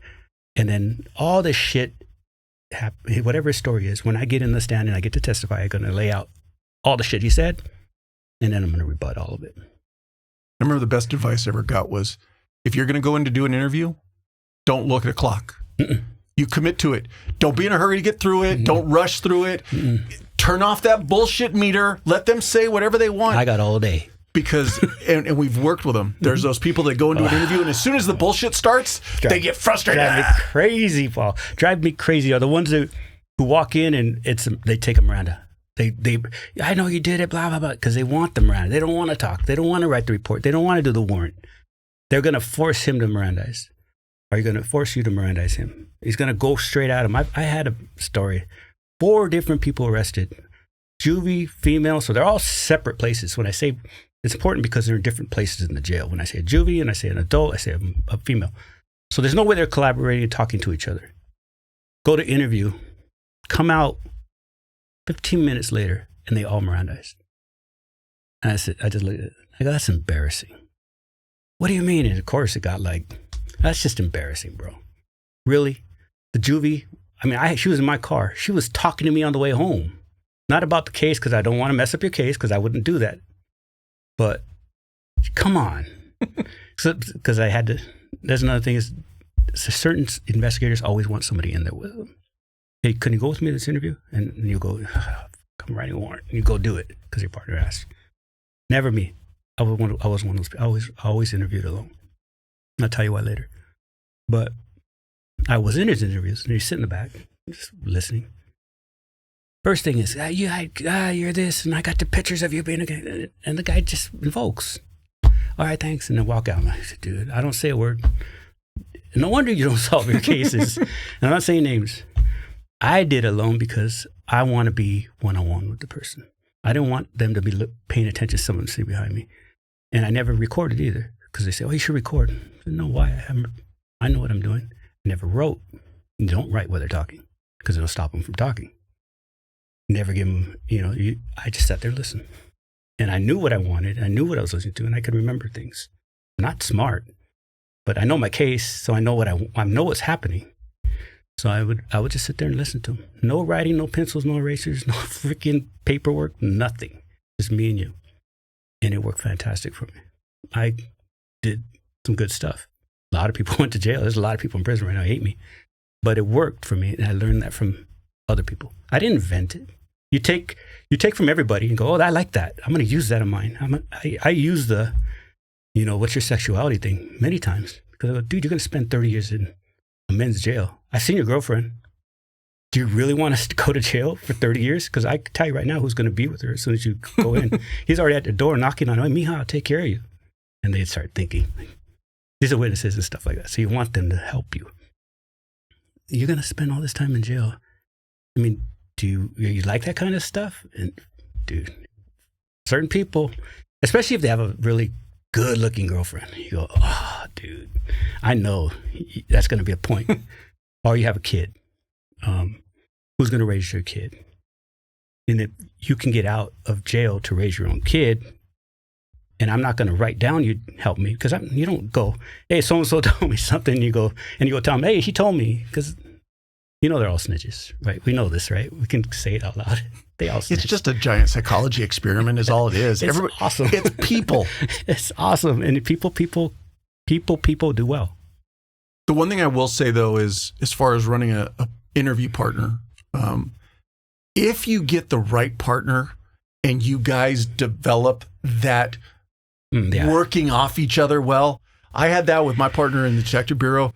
Because inevitably there's going to be that one moment where you need to pause and think about where you want to take, and they come in with that just bullshit question just to keep the person talking. Yeah, it works. It works. But again, it's got to be a good working relationship. It's got to be where you're comfortable with. And I was always by myself on mine, so I liked it, and I got used to it. And I had a system for how I would do it. The partner thing, I did it well too, because my partner, I was listening and paying attention. And they turn around and say, did I miss anything? Go, yeah. And he would say something. because I'm paying attention. And it's great to have those two minds working together. It's great, but it's just what I didn't feel. I wasn't comfortable with it. And I did well with what I did. I got called in court. No, everything I'm talking about got called in court. How come you don't record? How come you don't write down? How come you didn't do this? How come you did that? So why? I take notes. Where's your notes? In my head. Because if you don't tell me, write it down, they're going to want your notes. So everything that's in my report is what I remember from the interview. And now everything is recorded. I don't even need any of this shit. It's the freaking room. But I got called in. Why don't you carry your tape recorder? I said, well, I don't need a tape recorder. That's why we write notes. When I go out in the field, I don't tape everybody I stop. I write from my notes. That's why we have those big fat notebooks, right? Everybody carries that big fat leather notebook. You write your notes and you learn what they teach you right away is what's important. And you write on your notebook what's important, times, dates, places. So when you go back, sometimes it's 3 days later, you got to write a report. That notebook better be legible. Usually it's tiring because you're drunk or not so drunk, you're tired. It doesn't make sense until you start writing. Okay, now I remember. So these are things I was taught. I'm old, so that's the way I did it. And I'm not good with change, I guess. I don't know. Sorry. You say old, though, but you ended your career in the technology unit. Mm-hmm.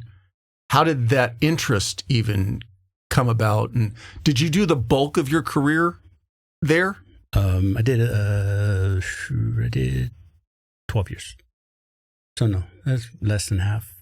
But yeah, it was a long time. I mean, but of all of your specialized assignments, was that the longest? 1 year more than gangs. But yeah, it was long. It's a long dog years. It was long. A good unit.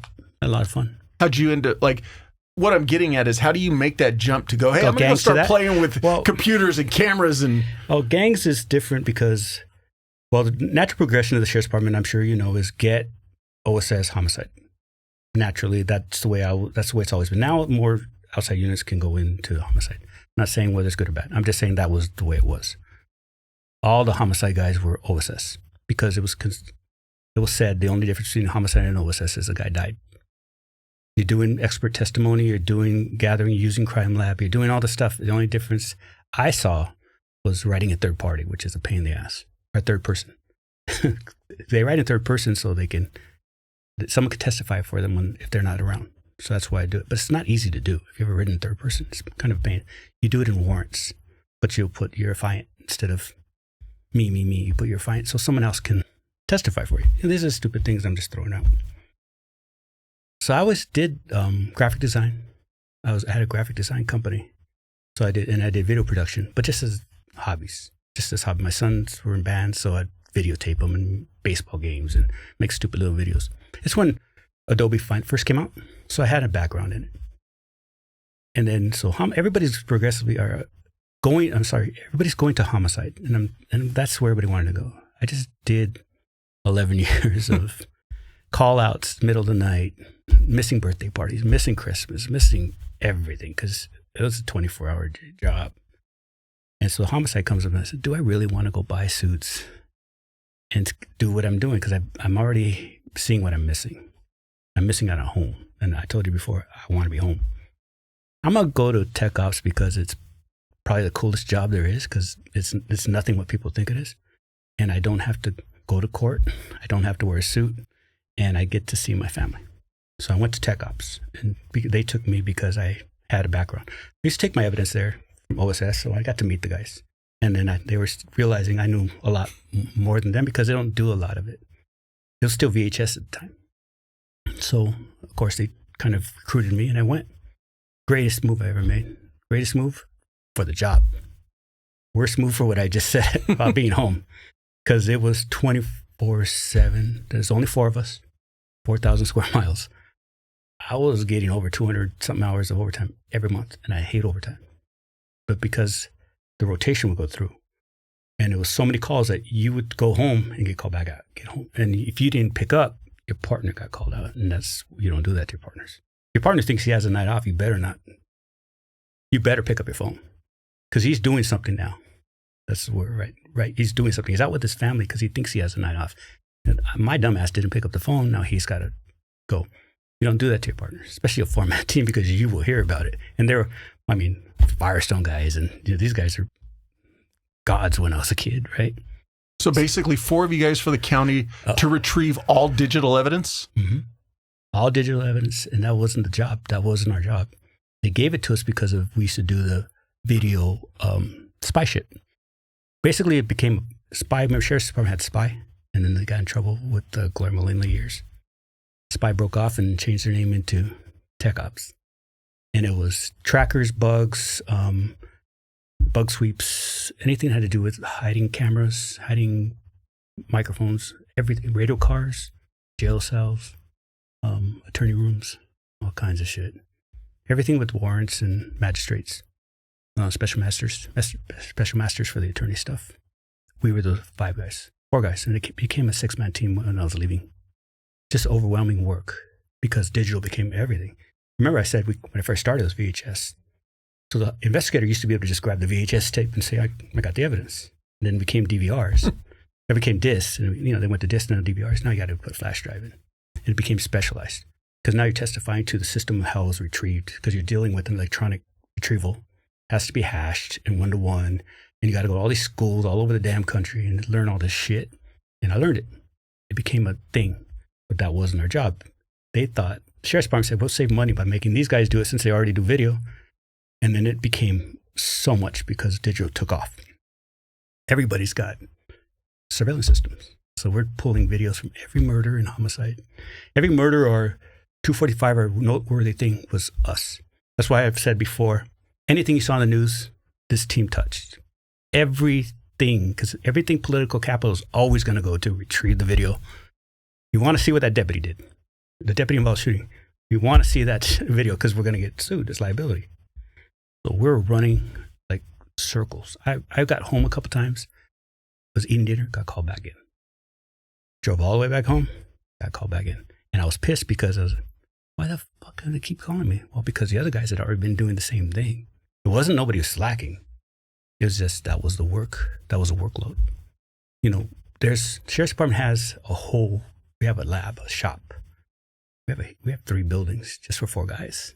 We have workshop for you can pull cars in, lifts, got all that stuff. We have computer forensics. We have audio forensics. We have a special sound room for forensics because we would do all this analyzing for video and audio. 4 guys. So we're getting our butts kicked, but it's bonus too. So it's pretty good. It was a great job. I saw a lot of good shit, but I got involved in a lot of crappy shit because now everything political is coming to us. So they're dragging us. They want to do certain things fast, and I don't mess with title. I don't mess with Fourth Amendment. I don't mess with any shit. I'm not going to prison for anybody. Everyone knows the only guy who went to prison in Watergate was the guy who put in the bug. Nobody else. So people would say, we want to bug a supervisor. We want to bug the next sheriff. We want to bug the whatever. Nah, man, we're not doing any of that shit. But since I was the old guy and been there the longest at the end, the last 5 years, I had to protect my guys. Because I knew more than the newer guys coming in, and I knew what we could get in trouble for. I knew the law. I taught it. I taught it all over this country. I could teach bug stuff, and I can teach deploying electronic surveillance. I could teach it. I've been teaching it. There's a lot of rules. You can get in trouble. You have privacy issues. So you have to be on it. You can't play. Well, that's what's most frustrating because seniors will, just do this. You're like, you don't understand. If I touch any piece of that, it no longer becomes a valid piece of evidence. Mm-hmm. Yep. I had a lieutenant, I'll tell you a real quick story. They wanted to do a bug in a really sensitive area. And they brought it to us, and it was, I thought, this is bullshit. We can't do this. It's against every law that I know. And it got so bad that the captain came in and said, your sergeant isn't working for here anymore. He's assigned. We're going to push him aside for this. Your sergeant isn't assigned to this. You guys are. So it took the sergeant out. Now the captain's telling his team, we're going to do a job. You're going to do this job. And he gives us a letter. County council saying, everything we're about to do is okay. You're going to be all right. True story. And I looked at my guys and they were all, I'm not going to prison. We're not doing this shit. But no one said a word because they're all looking at me and I'm just be quiet. I'm the old guy. I got a plan. So captain comes in, everybody does their thing. They walk out all, and the guys are, what the? As soon as they walk out, everybody goes all crazy. And I go, we're going to do it. We're going to deploy, get the stuff. And we went out, we deployed it perfect. I mean, this shit was badass. And then there's a certain way you record. And I walked into the lieutenant's office and I put the recorder in front of her like that. And I said, that's the button that turns it on. That's the button that turns it off. And my partner goes, oh, that's fucking good. And she went, what? That's what we did. We put it in and here you go.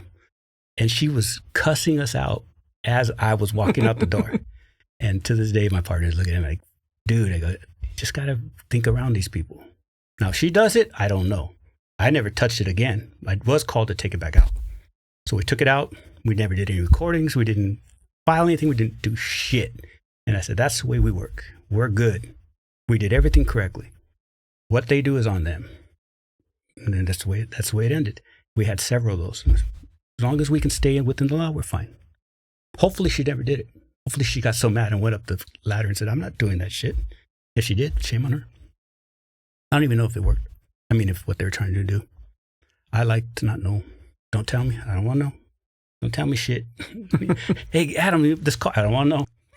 I pulled over this guy. I don't want to know. That's how you stay out of trouble. I know that we didn't get into, obviously, that level of surveillance. Most of my experience is just, crawling under a car at 2:00 in the morning and slapping a tracker. Slap a tracker on. And hoping that you can stay on it until if the battery doesn't go dead so you retrieve it. There's so many things that we do with it slap on, which are cool. We developed, our tactics are laid out. We perfected them. Sheriff's Department, I'm going to brag, do this shit really well. We had a team. You have your scout team, you have your surveillance team, you have your perimeter, you have your eyes, and then the guy goes in to do the deployment. It's usually middle of the night, some, places you're not supposed to be, and you do the job. What they used to do is do the job and just leave. Like, everybody go, we got it. And I started, no. One car staying behind to watch. Because you'll see, someone saw, they'll go over, and that's when we know, okay, he does maybe 30, 40 minutes, and then he'll drive off. That's what I put in place, because I was thinking, if that was me and I saw, I'd wait for you guys all to go, and I'd go out there and check it. And that's when you know when you're burned. We did one in East LA where it was in the driveway, pit bulls, all the way in the back. Did the car, and my partner slaps it on, and the guy comes out, what the fuck are you doing by my car? Well, here's the thing, Paul, you got to take it. You can't leave it. Right. So you're trying to, it's those magnets. If you did a good job of deploying it, it's made so you can hit a bump and it doesn't fall off. So you're trying to put it on so it doesn't clunk at 2:00 in the morning. Exactly. Exactly. So he's trying to get it off, and he gets it off, and he starts running down the street, man. Everybody's trying to jump in the car. It was great. Those are funny stories, but he threw his flashlight in the bag, and his bag was like glowing when he's running down the street. He's an old timer. Good dude. Fun stories. We lived. That's all that matters. I think that's what makes the job fun, is you just figure out a way to get it done. And because I was in charge of a team that was putting a lot of trackers on right near the end, and man, they had their system down.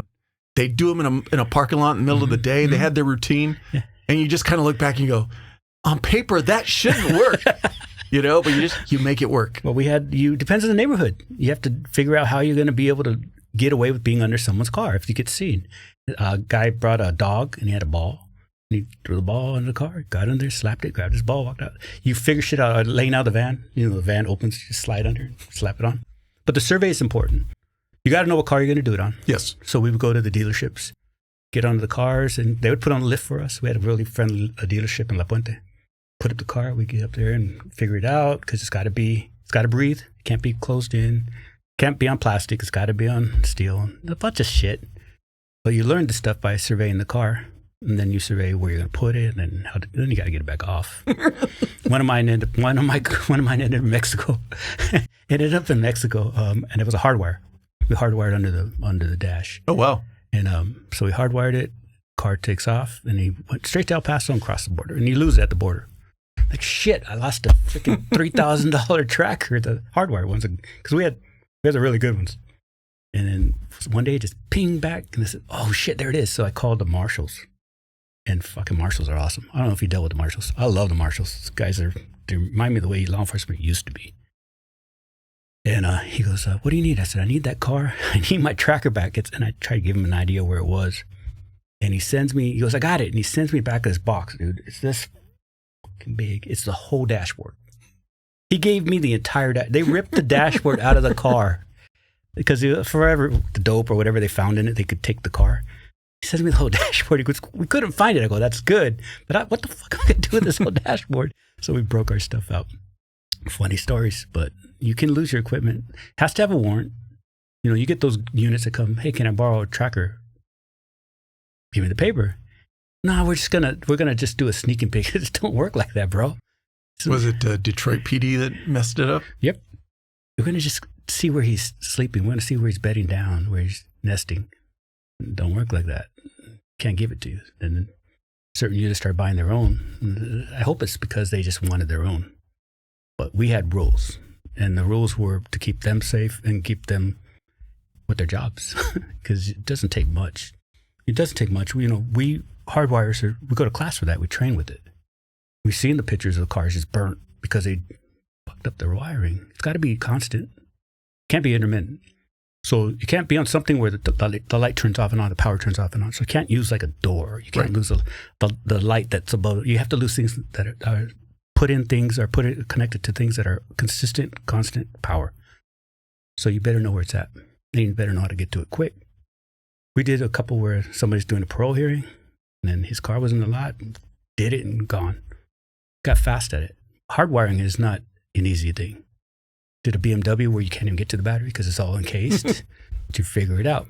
I still like to get to the just a straight hot wire and just peel it back a little bit, get in there because it's buried. The hot wire goes all the way down the carriage and it goes more towards the transmission and you can stick it in there. And we kind of have it so we can hide it. It looks like something he would normally be in there. Hardwire's the best because you don't have to worry about the battery. Right. You got to pay for the subscription to watch it and everything. But it's fun stuff. The guys used to sit with their laptop just following the car around. And then we put the geofences for them. And it's good stuff that you know that. It's cool stuff. I love that. So that's why I'm trying to tell you is the job was freaking fun. I did it for 35 years. You know, all my time. I was working for a police department within a year out of high school. I wouldn't change it for the world. Mm-mm. You know, and I remember having a conversation. You were talking about, Louis Pompey when we started at the annual memorial, and we were getting together, and I'm back, and it's probably maybe 6-8 years ago now. Former chief, I was talking with him. His son was just coming on with Irvine PD, and I go, man, I don't know if I could do it today. And he said exactly like you said. He goes, but the problem is we think about doing it today with everything we know. My son only is going to know one way. Exactly. He's going to learn. And so every generation they come on, every one of us, you're nothing special. We came on the job and the guy senior to us pissed and moaned about, oh, you guys don't know what it's like. The hot years. I refer to it as the merry-go-round. It's true. It just, I heard it.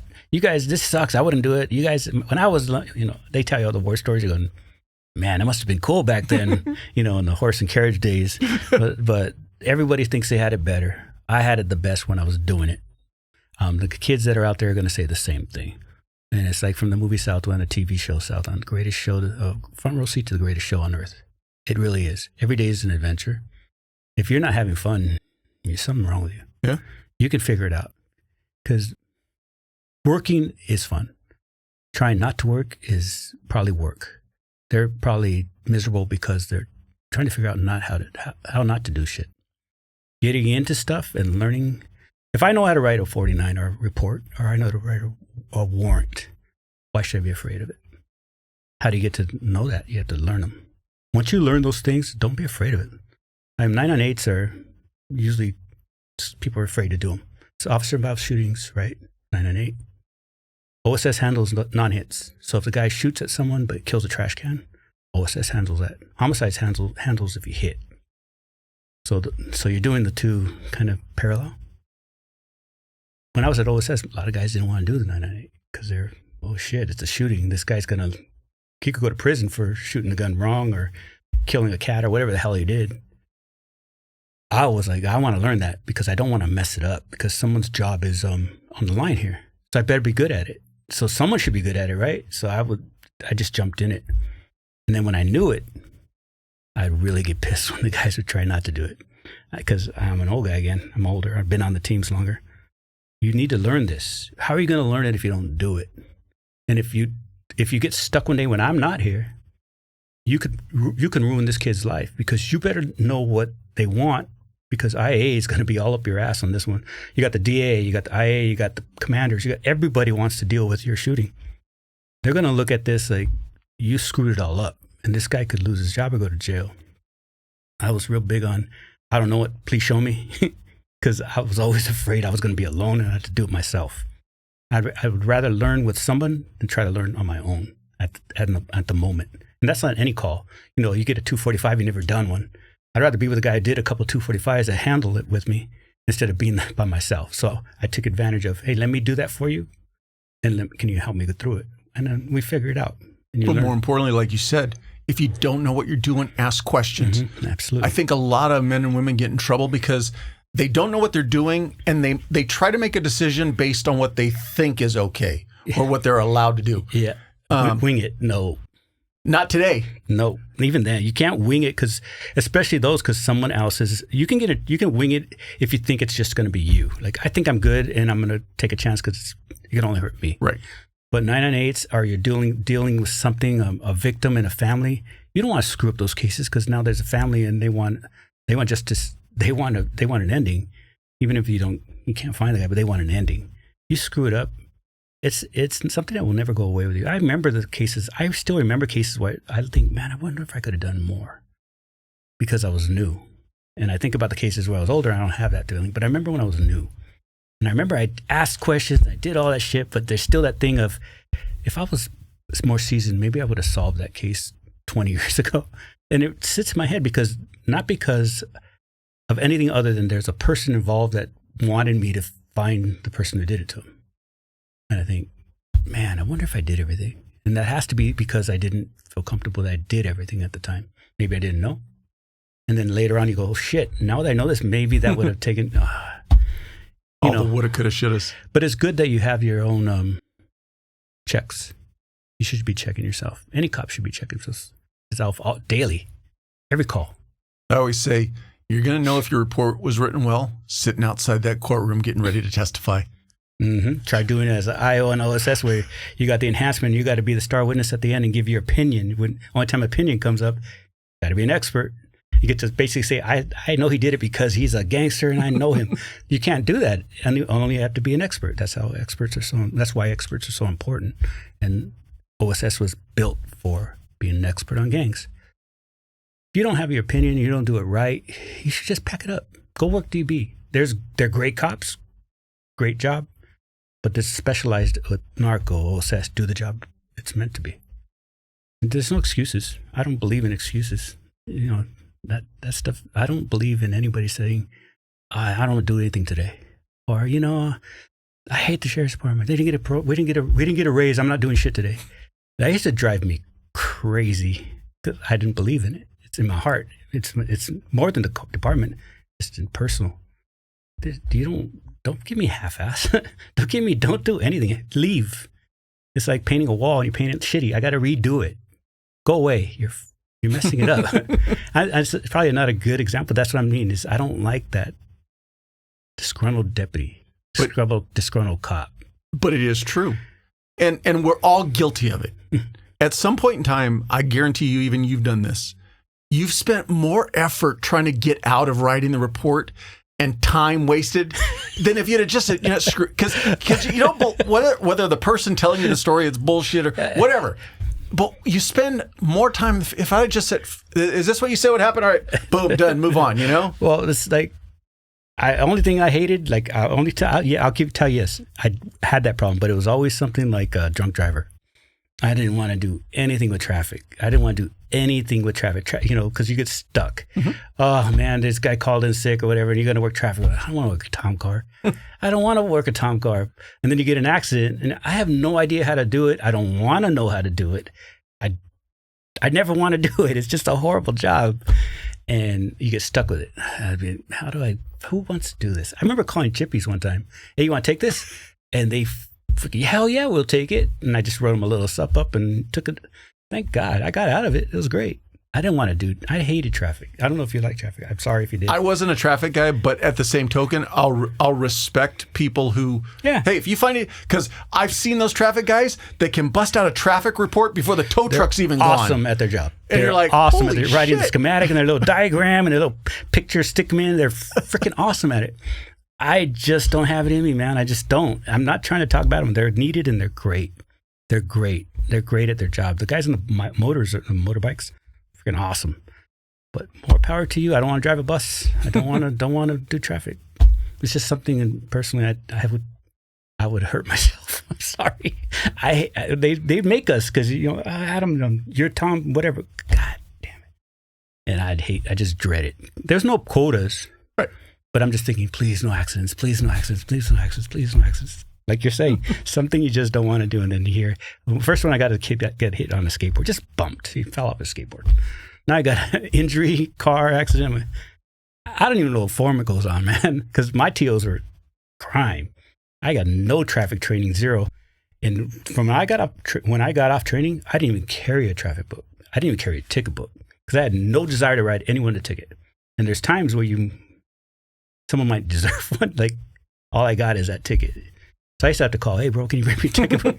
Because I did it on purpose. I didn't want to do traffic to the point I just despised it. I just thought it just wasn't fun. Crime is fun all day. Putting bad guys in jail, I could care less. I'm going to be there all day writing something. Do secondary houses, love that. Go knock on some doors. It's good stuff. OSS was that thing where you could go all the way. Get was all suppression. So you had no investigations. All you're doing is just jamming people. Peanuts all night long. I love that stuff. And I started in Carson. So Tortilla Flats and all those areas. That was freaking badass, man. They sent me to great places. And call car? Shit. That was good stuff. When did you retire? 22. Do you have any plans for what you were going to do post-retirement? Just continue what I was already doing. I had all kinds of side stuff going on. Now I'm doing it full time. And that was it.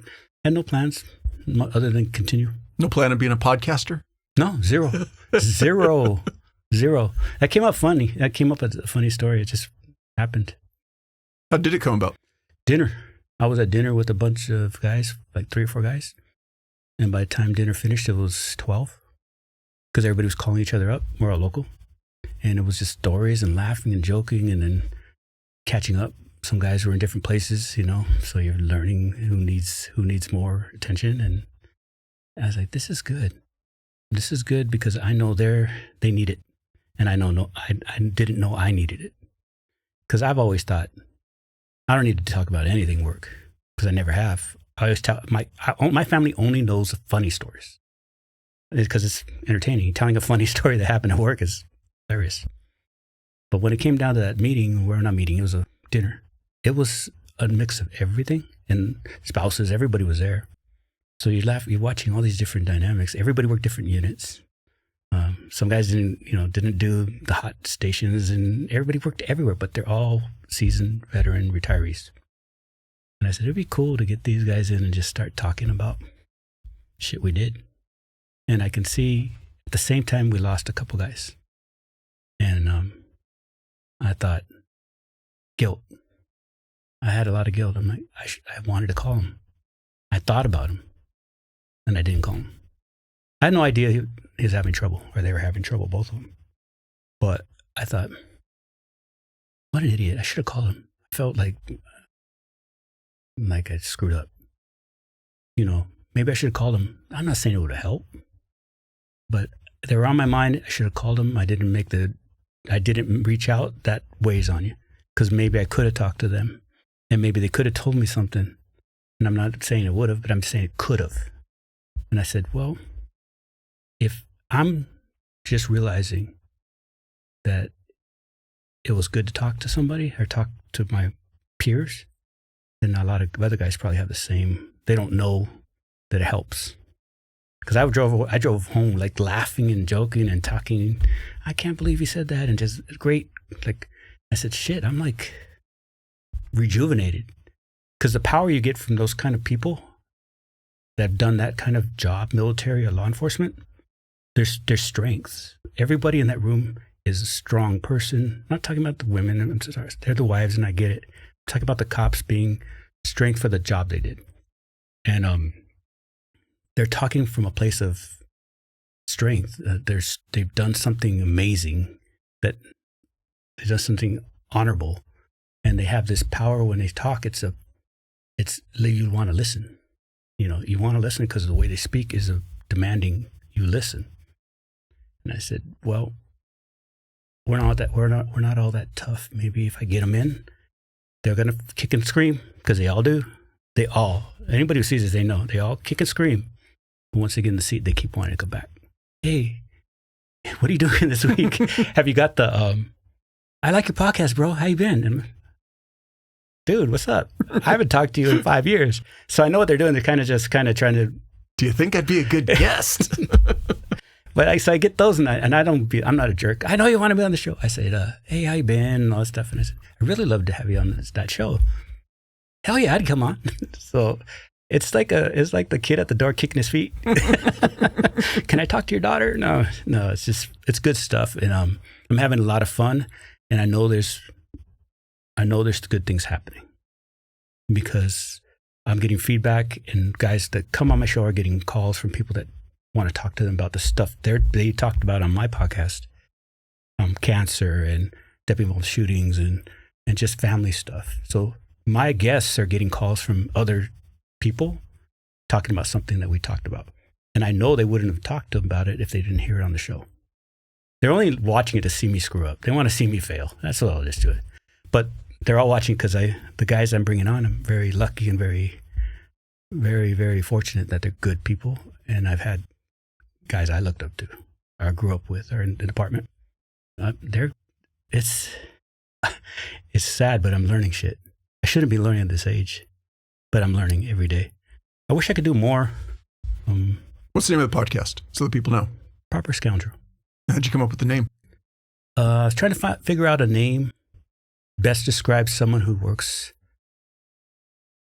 law enforcement, or maybe some type of military units. But it's that I wanted a name that talked about how you have to walk that line and be good and bad. If you're going to deal with bad, you better be a little bad.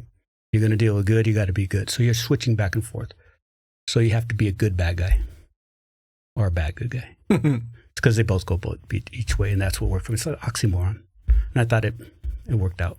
If I can put myself in your shoes, I'm willing to bet that some of the people that you sat down and had conversations with, because it's the purpose of a conversation, you probably went a little bit deeper into areas that if you were just in a patrol car, if you were just hanging out, having dinner, you kind of hit a certain point, and then it doesn't really go that much further. Yeah.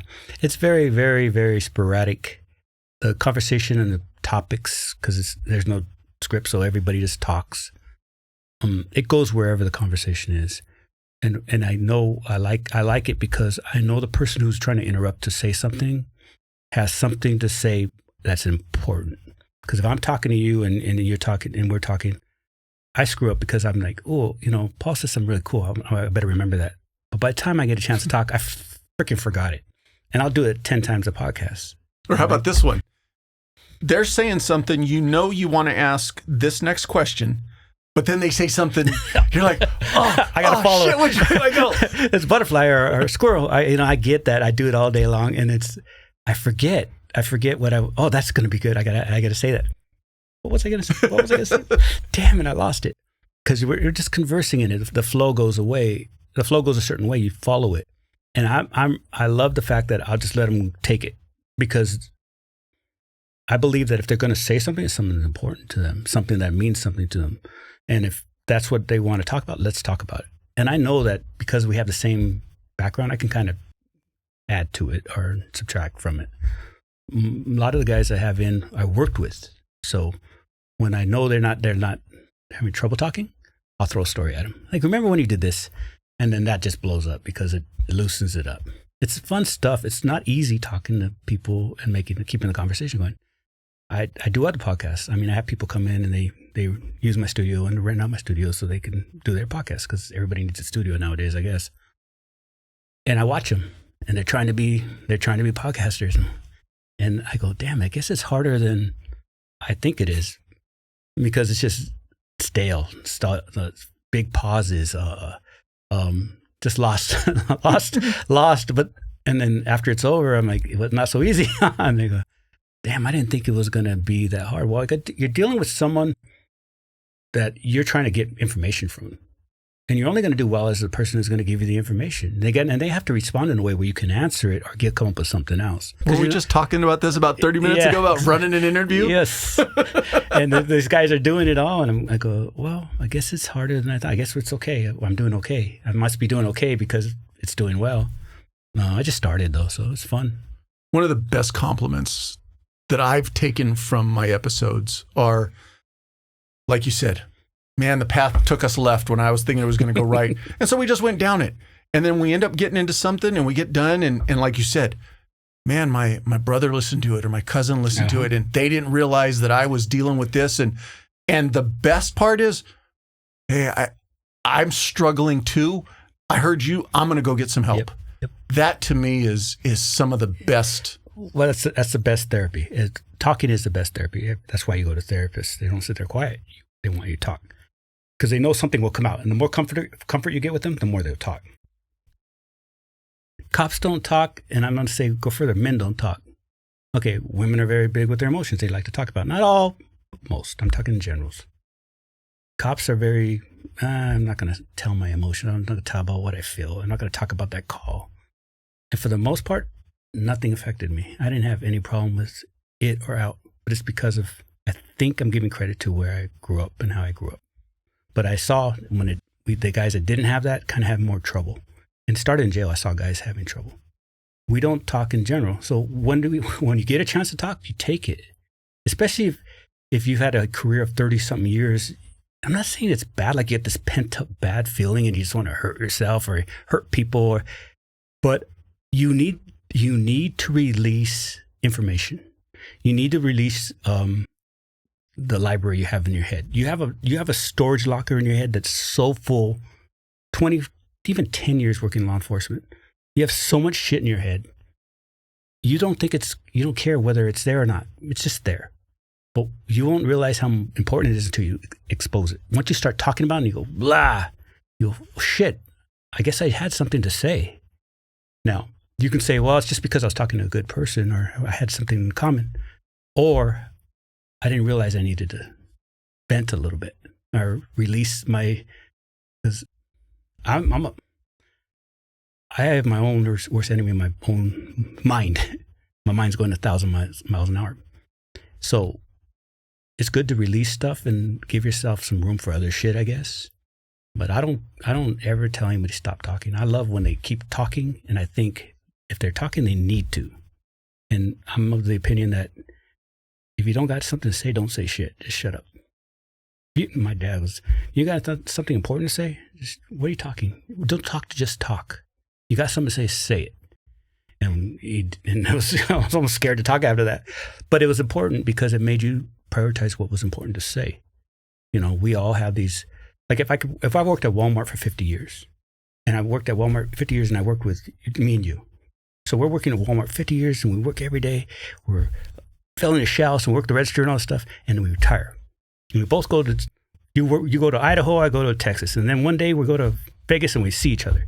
It's going to be, how you doing, Paul? What are you doing now? How's the family? Cool. And it's going to go straight into, remember that time? Remember that time you got kicked out of the academy because you brought in a chicken sandwich and you're going to laugh and and then you're going to let, all this shit's going to come out because I'm going to throw one at you, you're going to throw one at me, and you're going to walk away and you're going to go, fuck, that was fun. Now, what is that? Is it pent up anger? No, it's not pent up anything. It's pent up. this pent up knowledge. You just have these history and these stories, and you have things you would love to talk about, and you're pent up and you want to laugh about it. You want to bring up something that somebody, when I say it, understands what I'm saying. It's like talking to somebody in the same language, and it's another language. Because I could tell my wife or my kids the same story, and it's not going to play. But if I tell you and you were there, it's like, okay, we're the same. And it gives you a bond. And you walk away going, like, I missed that. How do I do that again? And then do a podcast, and you go, every time they sit down, it's like, hey, how you been? I haven't seen you in a long time. That's why I like not talking to anybody until I get them in the room. Hey, how's it going? It's the introduction at Walmart. Not Walmart, after Walmart. It's that breaking of the ice of a long time away. And it's every one of those, that little, I don't know, endorphins or adrenaline rush of releasing that story time and laughing and joking and walking away. That's what I'm doing every time I sit down. And it's freaking fun. It's addicting.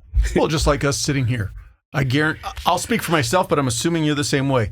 You had those moments when we were talking just now, remembering that patrol, being in that patrol car or that call or something. Yeah. It just takes you back. And now, I have said this. They're never going to throw a parade for a bunch of accountants. Mm-hmm. Okay, there's something about the careers that we chose, veteran first responder, that for the greater majority of society, they said, you guys go do it. Mm-hmm. They want to hear the cool stories. We get to experience a lot of cool shit in these careers. Yeah. There are times that we are exposed to some horrendous crap.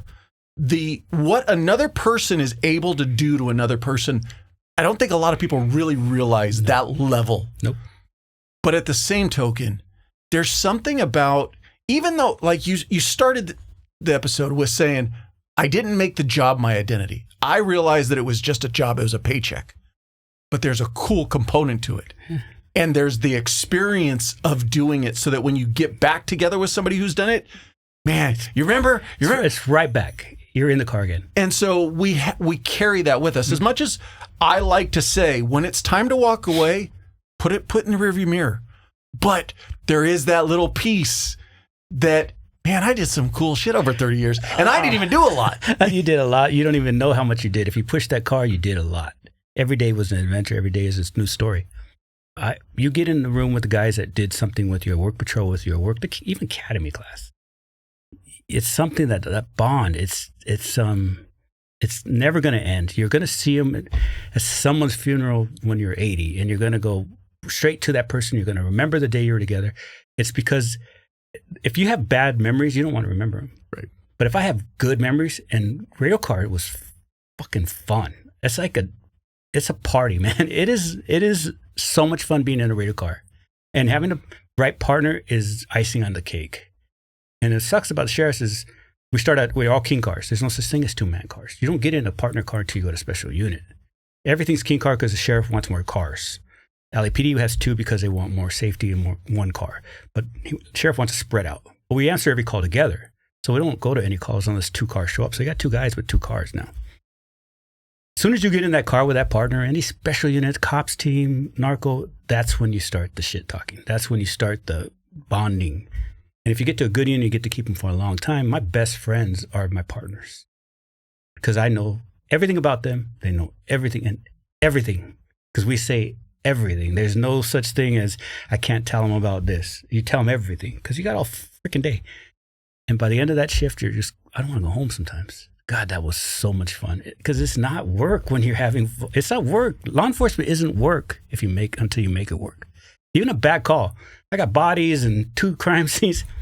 I don't care. It's fun going, you do this, you do that. I want your paper, write me a sup. And you walk away like, damn, I'm in charge. Because the guy who's going to write the least is the guy who's got to write the paper. Especially like a dead body or whatever. Half page. Because homicide doesn't want a full report. They want sups because you can only get the first report if you ask for it. You know how it goes.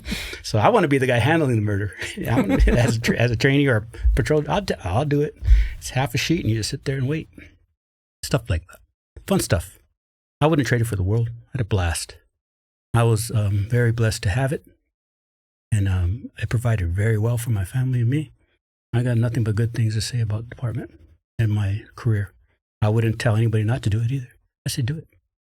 Do it. You'll have fun. Just work in the parameters they give you now. Know your policy, know your case law, and know the law. You'll be fine. No matter what they throw at you, if you're in those places, you'll be fine. If you know what the battles you're going to have is not going to be with the news. It's going to be with other supervisors that don't know what you know. And they're going to come at you, but you better know your shit. If you know your shit, there's nothing. They'll stay away from you. They'll actually be scared of you. I was the guy they were scared of because I was that curmudgeon that just would read and read and read. And they would ask me, hey, so what is this? This is how you do that without that. I'm not going to jail, and this is how we can do it, but we'll do it this way.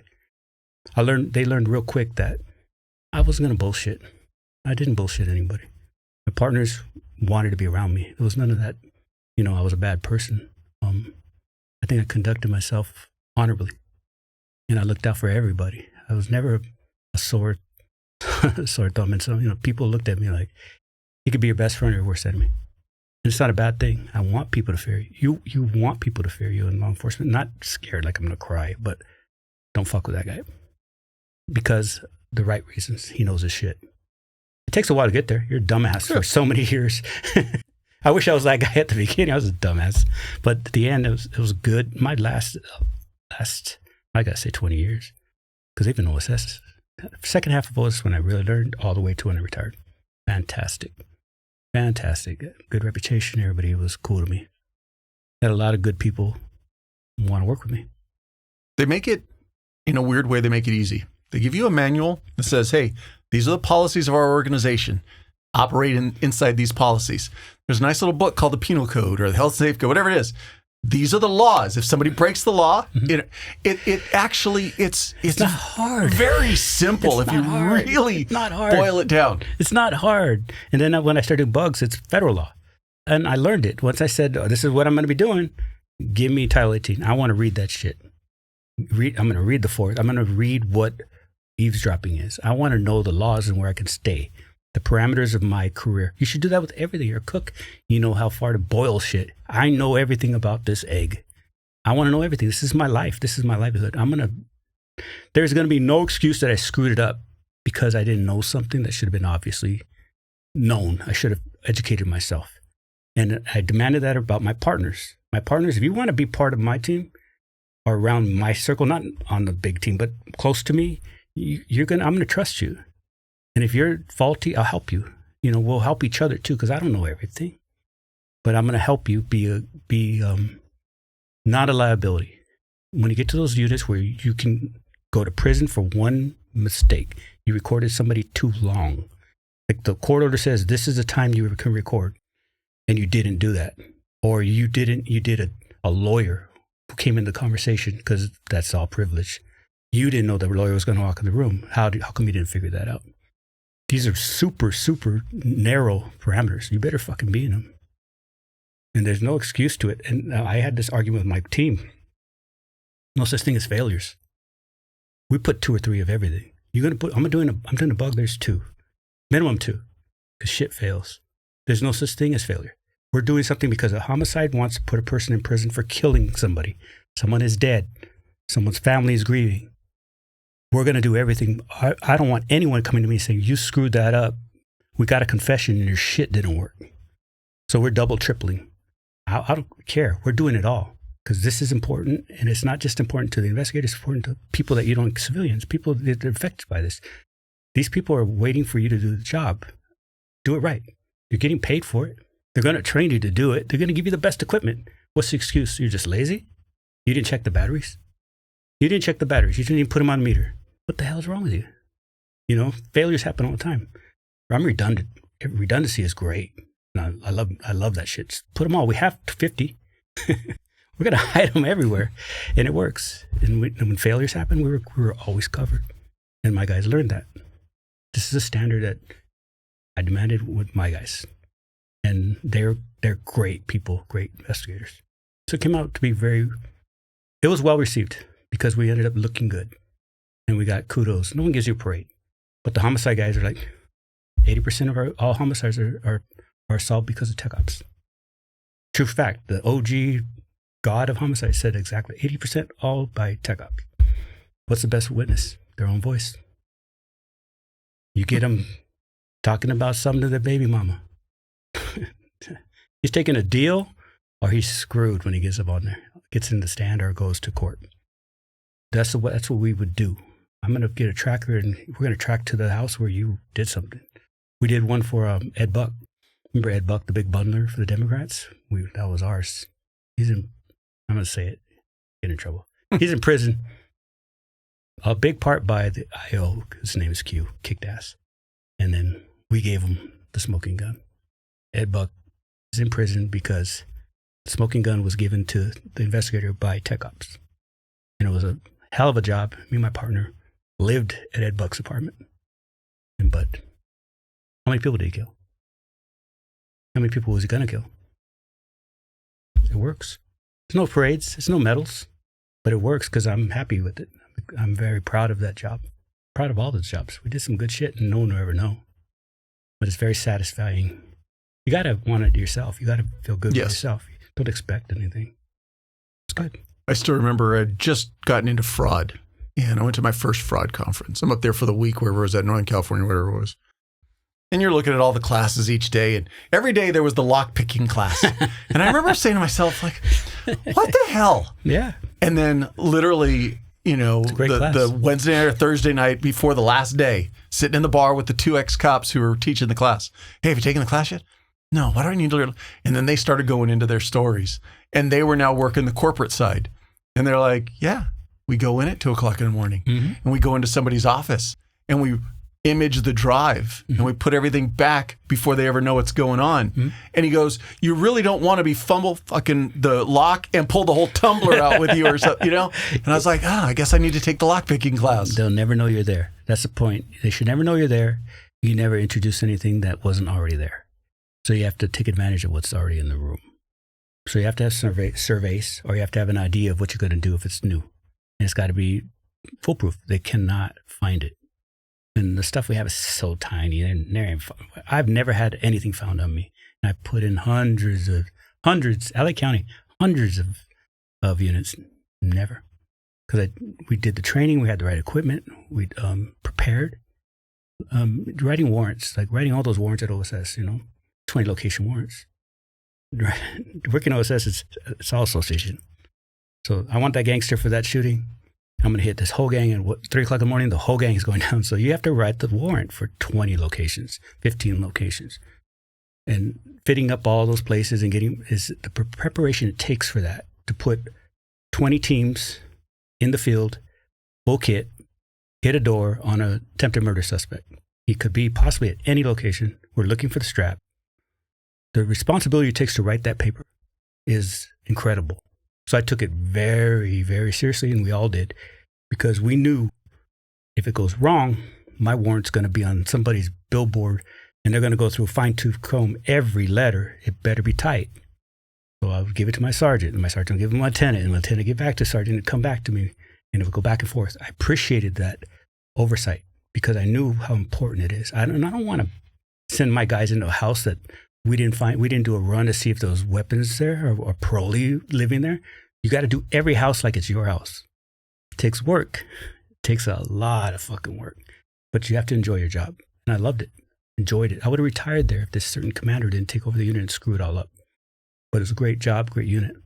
These things about being tight, there's no room for error, no laziness. It sounds like I'm some super cop. I'm not. I make mistakes. I screwed things up. I get lazy. I get tired. I'm not inhuman, but my premise was to do everything right. I'm going to try to do it right, and that's where I landed. I'm very proud of it, and I'm very blessed. Like I said I've been blessed, but I think I've been more blessed with the people I've met. I've had some great people around me. Great. Couldn't have done it without any of them. Fantastic. They took care of me. I took care of them. It's all you want, right? At the end of the day, I always use the mentality of don't do anything that's going to harm your partner.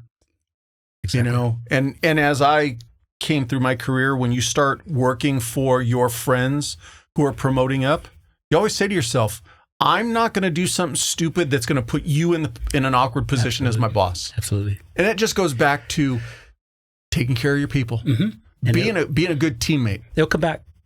You're good to them, they're good to you. It's reciprocal all the way down. I believe in that. Just like you just said, they knew, man. There's 2 o'clock in the morning. You had too much. I will drive and I will pick you up. Same back and forth. I never had it happen, but they knew that was the relationship we had. You know, there's no, and even out off duty, wife problems, kid problems, you deal with it. You help each other out. Your brothers, sisters, if you have a female partner, but your brothers. I believe that. I said at the beginning, one of them's going to carry the other. I'll carry them and they'll carry me. But that's how far we're going to go. We started as dumbasses in 1990 in the academy. We still go out and have beers, still have dinner, and sadly, we're going to put each other in the ground sooner than later because all of us don't last very long. No. What is it, 5 years? So I tell everybody, I got 2 to go. So I'm living like that. And they said, what do you mean? I said, I've always lived like this is the last day because of what we've seen. And it's a cliche, but it's the truth.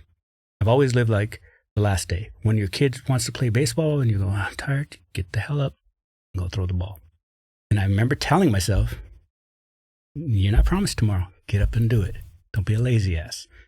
That's the way I was raised. So I always did it. I always did more than I probably felt like at the time. But if you go by the standards of what they say with the cops, 5 years, I only got 2 left. Now, hopefully, God willing, it goes another 5.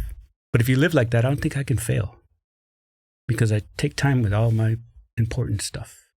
I don't push people aside. You got time for me, I got time for you.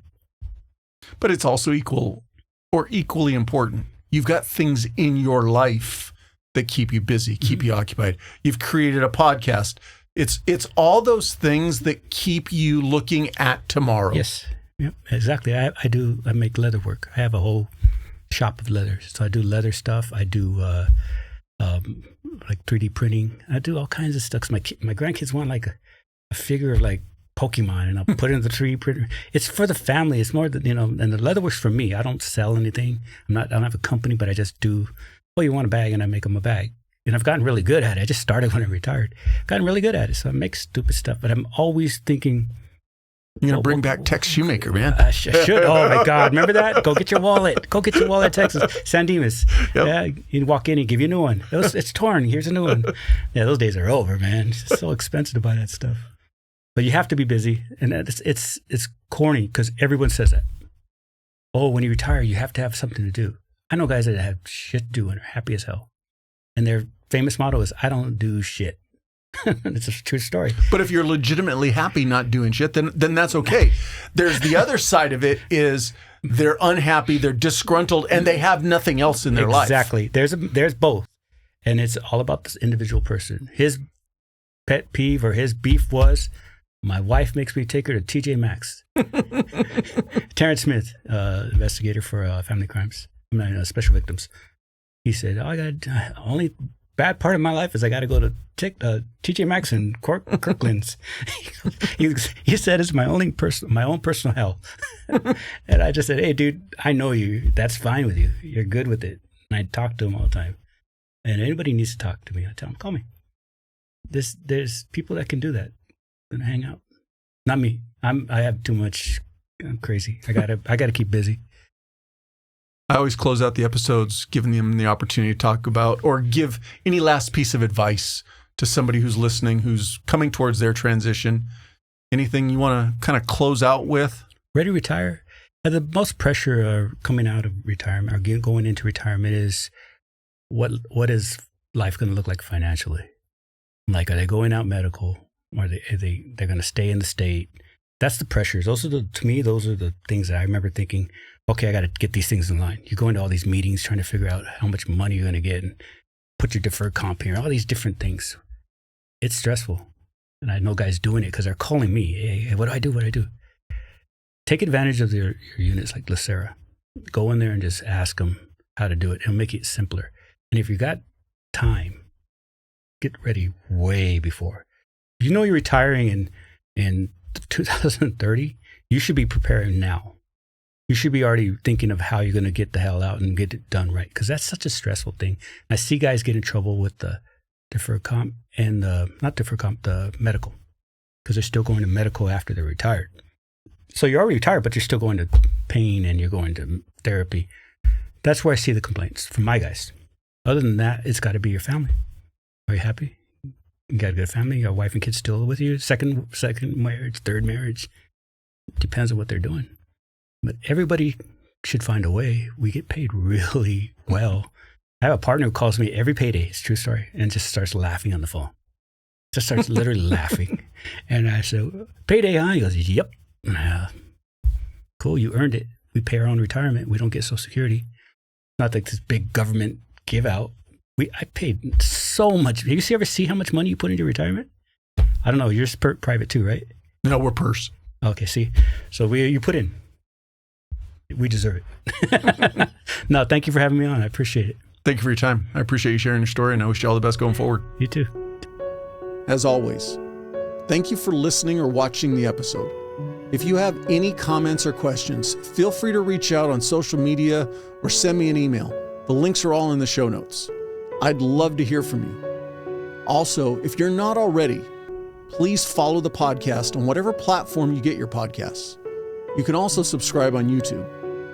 And if you would, please leave me a rating. Ratings do two things. You can tell me what I need to fix or improve, and the more ratings also gets the podcast recommended to more people. Another ask, please share the podcast with anyone you think could benefit from and enjoy it. And last, don't forget, sign up for the newsletter.